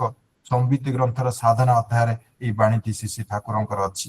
ତେଣୁ ମତେ ଯଦି ପ୍ରବୃତ୍ତିକୁ ସ୍ୱେଚ୍ଛାଚାରିଣୀ କରିବି, ମୁଁ ତ ସାବାଡ ହେବି ହିଁ, ସେଥିରେ ଭାବିବାର କିଛି ନାହିଁ। ଆଉ ଆମମାନଙ୍କ ପ୍ରତ୍ୟେକ ଜୀବନରେ ଏହା ହିଁ ହୁଏ, ସେଥିପାଇଁ ଆମ ଜୀବନରେ ଲୁହ ଆସେ। କିନ୍ତୁ ଆମର ଏଇ ଜୀବନଟା ଲୁହ ଆଣିବା ପାଇଁ ନାହିଁ। ଶ୍ରୀ ଠାକୁର କେତେ କରି କହିଛନ୍ତି, ତାଙ୍କ ଜୀବନରେ ହସି ହସି କରି ଆସିଥିଲେ, କିନ୍ତୁ ସାରା ଜୀବନ ଭିତରେ ଦେଇକିରି ଜନ୍ମ ହେଲା ବେଳେ ଯୋଉ ହସ, ସେଇ ହସଟା କିନ୍ତୁ ଆଉ ଜୀବନ ସାରା କେବେ ଦେଖିବାକୁ ମିଳିନଥିଲା। କି ମଣିଷର ଏଇ ଚଳନୀ ହଜାର କରି କହିବା ଭିତରେ ଦେଇକିରି ଏଇ ପ୍ରବୃତ୍ତି ପରତନ୍ତ୍ରତା ବା ମାନେ ଯାହା ଇଚ୍ଛା ସେଇ ଚାଲିବାର ଏ କଳା କୌଶଳକୁ କୌଣସି କରି ଆମ ଭିତରେ ସଞ୍ଚାଳନା କରିବାର ସେ ମୁସ୍କିଲ ହେଇ ପଡିଲା। ସେଥିପାଇଁ ଶ୍ରୀ ଠାକୁର କହୁଛନ୍ତି, ଏଇ ଇଷ୍ଟାନୁରା କଥା ଯଜନ ଯାଜନ ଇଷ୍ଟବୃତ୍ତି ଆମ ଜୀବନରେ ଦେଲେ, ତାକୁ ଯଦି ଆମେ ଜୀବନରେ ପରିପାଳନ କରୁ, ତାକୁ ଯଦି ଆମେ ଜୀବନରେ ଠିକ ଠାକ କରୁ, ତାର ପରଖ ମଧ୍ୟ ଆମକୁ ଦେଇଦେଲେ, ଟୁଲସ ମଧ୍ୟ ଦେଲେ, କେମିତି ଜାଣିବ ତମ ଜୀବନରେ ଏଟା ହଉଛି ନା ନାହିଁ, ତେବେ ଯାଇକିରି ମୋ ଜୀବନରେ ଯେ ସାର୍ଥକତା ଆସିବ। ସେଥିପାଇଁ ଠାକୁର ଶ୍ରୀ ବରଦା ଦିନେ କହୁଥିଲେ ମୋର ଆଚାର ବ୍ୟବହାର ସେ ସବୁ ଫୁଟିବା, ଏଇ ଯୋଉ ସତତାର ଚଳନି, ଯେ ସତ୍ତା ପରିପୂର୍ଣ୍ଣ ଏଇ ଯୋଉ ଚଳନି, ଏଟା ଉଠିବା ଆବଶ୍ୟକ। ସେତେବେଳେ ମୋର କର୍ତ୍ତବ୍ୟ, କର୍ମ, ଆଚାର ବ୍ୟବହାର ସବୁ କିଛି ଭାଷା ନେବ, ତେବେ ଯାଇ ସିନା ପ୍ରକୃତ କର୍ମୀ। କିନ୍ତୁ ଆମେ ପ୍ରକୃତ କର୍ମୀ କହିଲେ ଦେଖିଲେ କି ଗୋଟେ ପାଞ୍ଜା ପାଇଗଲେ, ସେ ପାଞ୍ଜା ନେଇଗଲେ ସେମାନେ ହେଲେ କର୍ମୀ, ଆଉ ଯାହା ପାଖରେ ସେ ପବିତ୍ର ପାଞ୍ଜା ନାହିଁ ସେମାନେ ସବୁ ଅକର୍ମୀ। ଆମର ତଥାକଥିତ ଭାଷାରେ ଆମେ ପରିଗଣିତ କରୁ, କିନ୍ତୁ ସେୟା ନୁହେଁ। ପ୍ରକୃତିର କଥା ହଉଛି ଏହା। ଶ୍ରୀ ଠାକୁର ଗୋଟେ ବାଣୀରେ କହୁଛନ୍ତି, ଏଇ ସମ୍ବିତ ଗ୍ରନ୍ଥରେ ନୀତି ଅଧ୍ୟାୟରେ ଗୋଟେ ବାଣୀ ଅଛନ୍ତି, କହୁଛନ୍ତି ଭାବ, ଭଲ ଭାବେ ଚିନ୍ତା କରି ଦେଖ, କୋଉ କାମ, କୋଉ କଥା ବା ବ୍ୟବହାର ଗଡେଇ ଯାଇ ଭବିଷ୍ୟତରେ କି ରୂପ ନେଇପାରେ, ଆଉ କଣ କଲେ, କିଭଳି ଭାବେ କହିଲେ ବା ବ୍ୟବହାର କଲେ, କେଉଁ କଥା ବା ବିଷୟ କେତେବେଳେ କି ପ୍ରକାରେ ପ୍ରକାଶ କଲେ ବର୍ତ୍ତମାନ ଭବିଷ୍ୟତରେ ତୁମର ଇଷ୍ଟାର୍ଥୀ ଉଦ୍ଦେଶ୍ୟ ସାଧନର ଅନୁକୂଳ ହୋଇ ଛିଡା ହୁଏ, ପରିପନ୍ଥୀ ନ ହୋଇପାରେ କେବେ ହେଲେ। ଯେତେ ନିଖୁଣ ଭାବେ ଏ ପ୍ରକାର ଚାଲିପାରିବ, ବାଧା ବିପତ୍ତି ଏଡ଼ାଇ ଲୋକର କୁଶ୍ଚିତ ବା ବିକୃତ ସମାଲୋଚନାକୁ ବ୍ୟାହତ କରି ସୁଫଳ ଦିଗରେ ଆଗେଇ ନେଇଯାଇ ପାରିବ ସେତେ ହିଁ। ତେଣୁ ଆମେ ସୁଫଳ ଦିଗରେ ଆଗେଇ ନେଇପାରିବା ଆମ ଜୀବନରେ ହୁଏ ନା। ସେଥିପାଇଁ ଶ୍ରୀ ଠାକୁର ଗୋଟେ ବାଣୀରେ ମଧ୍ୟ କହୁଛନ୍ତି, বিশ্লেষণ আর সংশ্লেষণে গুণার অর্থের তাৎপর্যটা সেইটি নিয়ে জানার পথে চল নিয়ে তুই জানতে তা কোন ক্রিয়াতে কোথায় তাহার কেমন রূপটি ধরে থাকে বিশেষভাবে জেনে নিয়ে প্রাজ্ঞ বোধে আনত তাকে জানা তোমার তখনই হবে কারণ করণ ধরন দিয়ে, নইলে সে জ্ঞান রবেই কাঁচা ব্যর্থ বোধর তত্ত্ব নিয়ে। ତେଣୁ ଆମ ଜୀବନରେ ଯାହା ଜ୍ଞାନ ଆମେ ଆହରଣ କରୁଛୁ ସେ ସବୁ ଗୁଡାକ ଆମର ବ୍ୟର୍ଥ ବୋଧର ତତ୍ତ୍ୱକୁ ନେଇ ହିଁ ଚାଲିଛି। ସେଥିପାଇଁ ଆମେ କିଛି ପାଉନା। ଏ ଜ୍ଞାନଟା କେମିତି ଆହରଣ କରିବାକୁ ହୁଏ ଶ୍ରୀ ଠାକୁର ତା ନେଇ ମଧ୍ୟ କହିଦେଲେ বিশ্লেষণ আর সংশ্লেষণে ଗୁଣର ଅର୍ଥରେ ତାତ୍ପର୍ଯ୍ୟତା। ଗୁଣ ଆଉ ଅର୍ଥର ତାତ୍ପର୍ଯ୍ୟକୁ ନେଇକି ମତେ ବିଶ୍ଳେଷଣ କରିବାକୁ ପଡିବ, ତାକୁ ସଂଶ୍ଳେଷଣ ମଧ୍ୟ କରିବାକୁ ପଡିବ। ତ ବିଶ୍ଳେଷଣ କରି ଅନ୍ତତଃ ମୁଁ ନିଜକୁ ନିଜେ ତ ବିଶ୍ଳେଷଣ କରି ପ୍ରତିଦିନ ଦେଖିପାରିବି ମୋର ଶ୍ରୀ ଠାକୁରଙ୍କୁ ଦୀକ୍ଷା ନେଇ ସତ୍ମନ୍ତ୍ରରେ ମନ୍ତ୍ରିତ ହେଇ ମୁଁ ବଦ୍ଧ ପରିକର ହେଇଥିଲି ଏହା କରିବା ପାଇଁ, ଏହା ମୋ ଜୀବନରେ ଫୁଟେଇବା ପାଇଁ, କିନ୍ତୁ ସେଇଟା ମୁଁ କରିଛି କେତେ ତାକୁ ବିଶ୍ଳେଷଣ କରିବି ଏବଂ ମାପିବି ଶ୍ରୀ ଠାକୁରଙ୍କର ଦିବ୍ୟ ଇଚ୍ଛା ତାଙ୍କର ଦିବ୍ୟ ଚଳନ ଭିତରେ ଦେଇକି କେତେଟା ଗ୍ୟାପ୍ ଅଛି। ସେ ଗ୍ୟାପ୍ ଟାକୁ ଯଦି ମୁଁ ମିନିମାଇଜ କରିଦେଇପାରେ ଏବଂ ତାର କଣ କଲେ ତାର କନଷ୍ଟ୍ରକ୍ଟିଭ ସିନ୍ଥେସିସ୍ ସେଇଟା ହଉଛି ମୋର ଚଳନ। ଆଉ ସେଠିକୁ ନେଇକିରି ଯଦି ମୋ ଜୀବନରେ ମୁଁ ଚାଲେ ସେଇଥିରୁ ପ୍ରକୃତରେ ମୋର ଜ୍ଞାନଟା ଆସିବ। ଆଉ ସେଇଠି ନିଏ ଜାଣାର ପଥେ ତଲ ନିଏ ତୁଇ ଜାଣତେ ତା, ମତେ ଜାଣିବାକୁ ଯାହା ଏଇଟାକୁ ନେଇକିରି ମତେ ଚାଲିବାକୁ ପଡିବ ସଂଶ୍ଳେଷଣ। ହୁଏ ଏଟା କିନ୍ତୁ ହୁଏ ନା। ପରିଶେଷରେ ପ୍ରତିପତ୍ତିଙ୍କର ମଙ୍ଗଳ କାମନା କରି ମୋ ବକ୍ତବ୍ୟ ଠିକ ସାଙ୍ଗ କରୁଛି। ଜୟ ଗୁରୁ।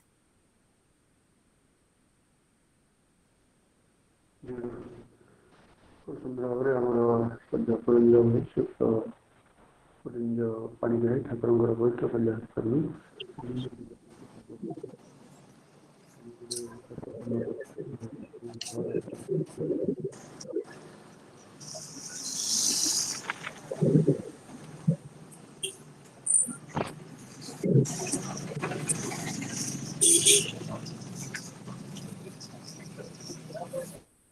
ଖାଇବା ପାଇଁ ଏ ପୋକ ସମସ୍ତେ ଜାନ୍ଦା ପିମ୍ପୁଡ଼ି ସମସ୍ତେ ମଧୁର ସ୍ୱାଦ ଚାଖିବା ପାଇଁ ଯାଆନ୍ତି, କିନ୍ତୁ ସେଥିରେ ଏତେ ଭାବରେ ଆସକ୍ତ ହେଇପାରନ୍ତି ସେଥିରେ ସେମାନଙ୍କର ଜୀବନଟା ଚାଲିଯାଏ। କିନ୍ତୁ ତେଣୁ ନିଜକୁ କିଭଳି ଅକ୍ଷତ ରଖିବାକୁ ପଡ଼ିବ ଆଉ ତା ଭିତରେ ମଧୁ ଆସ୍ୱାଦନ କରିବାକୁ ପଡ଼ିବ ଆଉ ସମସ୍ତଙ୍କୁ ପରିପୂରଣ କରିବାକୁ ପଡ଼ିବ। ସେ ଚୋକଟା ସେ ଠାକୁର ଯେଉଁ କଥା ସବୁ ବତେଇଛନ୍ତି ତା ଭିତରେ ସେ ଗୁରୁଜ ଶୁଭଙ୍କ ତୋଳି ଧରିଲେ ବିଶେଷ ଭାବରେ ଇଷ୍ଟ ନିଷ୍ଠାକୁ ନେଇକରି ମନକୁ କିଭଳି ନିୟନ୍ତ୍ରଣ କରାଯାଇପାରିବ ଆଉ ସେ କଥାକୁ ନେଇକି ଇଷ୍ଟ ନେଇକି କଥା ତୋଳି ଧରିଲେ, ଜ୍ଞାନକୁ ବୋଧକୁ ନେଇକରି କଥା ତୋଳି ଧରିଲେ, ଏସବୁ କଥାକୁ ନେଇକି ଅତି ସୁନ୍ଦର ଭାବରେ ତୋଳି ଧରିଲେ ଆମେ କିଭଳି ଅନ୍ୟର ନିର୍ଭରଯୋଗ୍ୟ ହେବା। ମଣିଷ ଆମ ବ୍ୟକ୍ତି ରଖି ତା ଯେଭଳି ନ ଚଳିପାରେ ଯେ ସେଇ ପ୍ରୟୋଜନ ଯେତେବେଳେ ତାର, ତେଣୁ ଆମକୁ ସେଭଳି ହେବାକୁ ହେବ। ଆମର ଚଳନ ଚରିତ୍ର ଆଚରଣ ବ୍ୟବହାର କଥାବାର୍ତ୍ତା ଏଭଳି ହେବା ଦରକାର ଆଉ ଯାହାଦ୍ୱାରା କି ମଣିଷ ଆମକୁ ଖୋଜିବ ଏ କଥାକୁ ନେଇ ଅତି ସୁନ୍ଦର ତୋଳି ଧରିଲେ। ତା ଭିତରେ ଆଉ ବିଶେଷ ଭାବରେ ଇଷ୍ଟ ନିଷ୍ଠାକୁ ବହୁତ ଗୁରୁତ୍ୱ ଦେଇକି ଅନେକ ଗୁଡ଼ିଏ ତତ୍ତ୍ୱପୂର୍ଣ୍ଣ ସମ୍ବିତି ଏସବୁ ବାଣୀକୁ ନେଇ ଆମ ପାଖରେ ଆତ୍ମବିଶ୍ଳେଷଣ କରିବା ଭିତରେ ଦେଇକି ଆମ ପ୍ରକୃତ ଯଦି ନିଜ ନିଷ୍ଠଭୂତି କରୁଛେ କି ନାହିଁ ତାର ପରଖ ନିରୀଖ କ'ଣ ସେ କଥା ମଧ୍ୟ ସେ ବଦାଙ୍କର କଥା ଆମ ପାଖରେ ତୋଳି ଧରିଲେ। ଯାହା ହଉ ମାନେ ଆମର ଅସାଧ୍ୟ ପୁରଞ୍ଜ ଭାଇଙ୍କର ସୁସ୍ଥ ସୁଦୀର୍ଘ ନିରାମ ଜୀବନ ପାଇଁ ତାଙ୍କ ପରିବାର ସମସ୍ତଙ୍କ ସର୍ବଜ ମଙ୍ଗଳ ପାଇଁ ଠାକୁରଙ୍କ ଶ୍ରୀଚରଣ ପ୍ରାର୍ଥନା ଜଣାଇବା। ଏମିତି ପ୍ରଭୁଙ୍କ କଥା କହିକି ଆମ ପ୍ରେମ ଠାକୁରଙ୍କ ଶ୍ରୀଚରଣ ପ୍ରାର୍ଥନା। ଆଉ ଆସନ୍ତାକାଲିର ସତ୍ସଙ୍ଗ ପ୍ରତିଦିନ ଭଳି ନିବେଦନ କରିଛନ୍ତି ଆମ ସଦା ଜଗଦୀଶ ଭାଇ ଠାକୁରଙ୍କର ବୈତ ପାଞ୍ଜାରେ କରିବି ଥାଏ। ଆସନ୍ତାକାଲି ସତ୍ସଙ୍ଗ ଆମେ ଯୋଗଦାନ କରିବା। ବର୍ତ୍ତମାନ ଆମର ଜଳେଶ୍ୱର ଭାଇ ଶ୍ରୀଯୁକ୍ତ ଜଳେଶ୍ୱର ପଟେଲ ସମାପନୀ କୀର୍ତ୍ତନ କରି ଧ୍ୱନି ଦେଇ ସତ୍ସଙ୍ଗ ସମାପନ। ଜୟ ଗୁରୁ ଦାଦା, ଜୟ ଗୁରୁ। ଜୟ ଗୁରୁ।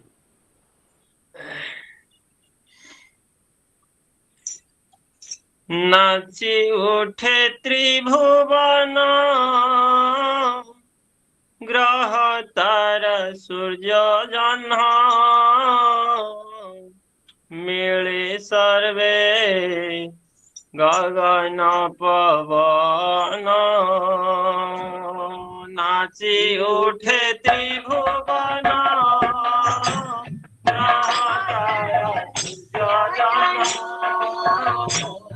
मिले सर्वे गगन पवन शारदीया गुंजरण आनंद तई मने शारदीया गुंजरण आनंद तई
वंदे पुरुषोत्तम वंदे पुरुषोत्तम वंदे पुरुषोत्तम वंदे पुरुषोत्तम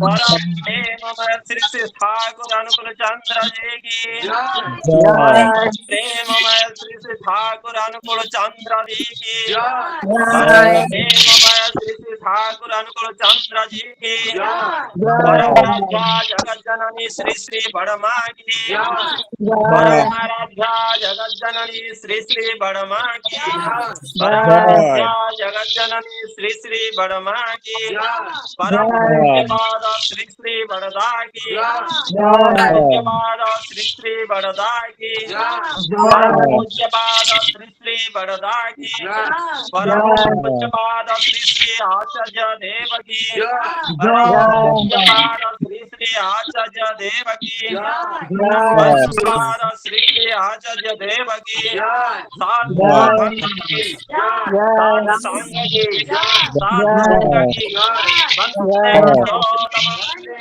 वंदे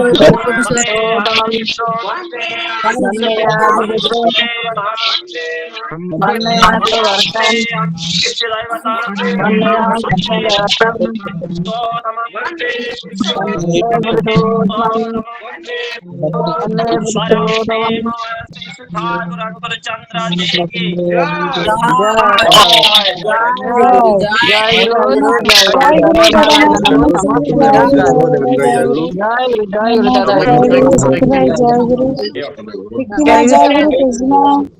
जय गुरु माँ मन को मोर जय गुरु मामी माँ जय गुरु समस्त के जय जय गुरु जय जय गुरु गुरु जय गुरु दादा मन जय गुरु दादा जय गुरु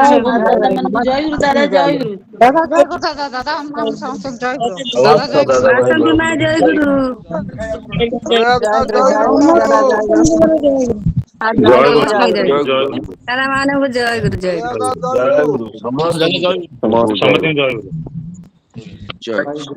दादा जय गुरु दादा माँ समस्त को जय गुरु जय गुरु समस्त जय जय गुरु समस्त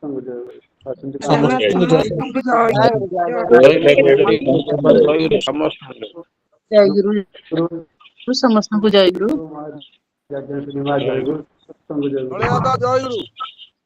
जय गुरु पंकज भाई जय गुरु दलिता जय गुरु संस्कृत जय गुरु जय गुरु समस्त जय प्रणवदा उर्मिमा जय गुरु समस्त जय गुरु दादा फाइनल जय गुरु सबाई जय गुरु समस्त असुविधा माँ जय भाई समस्त फाइनल जय गुरु समस्त जय गुरु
ଜୟ ଗୁରୁ।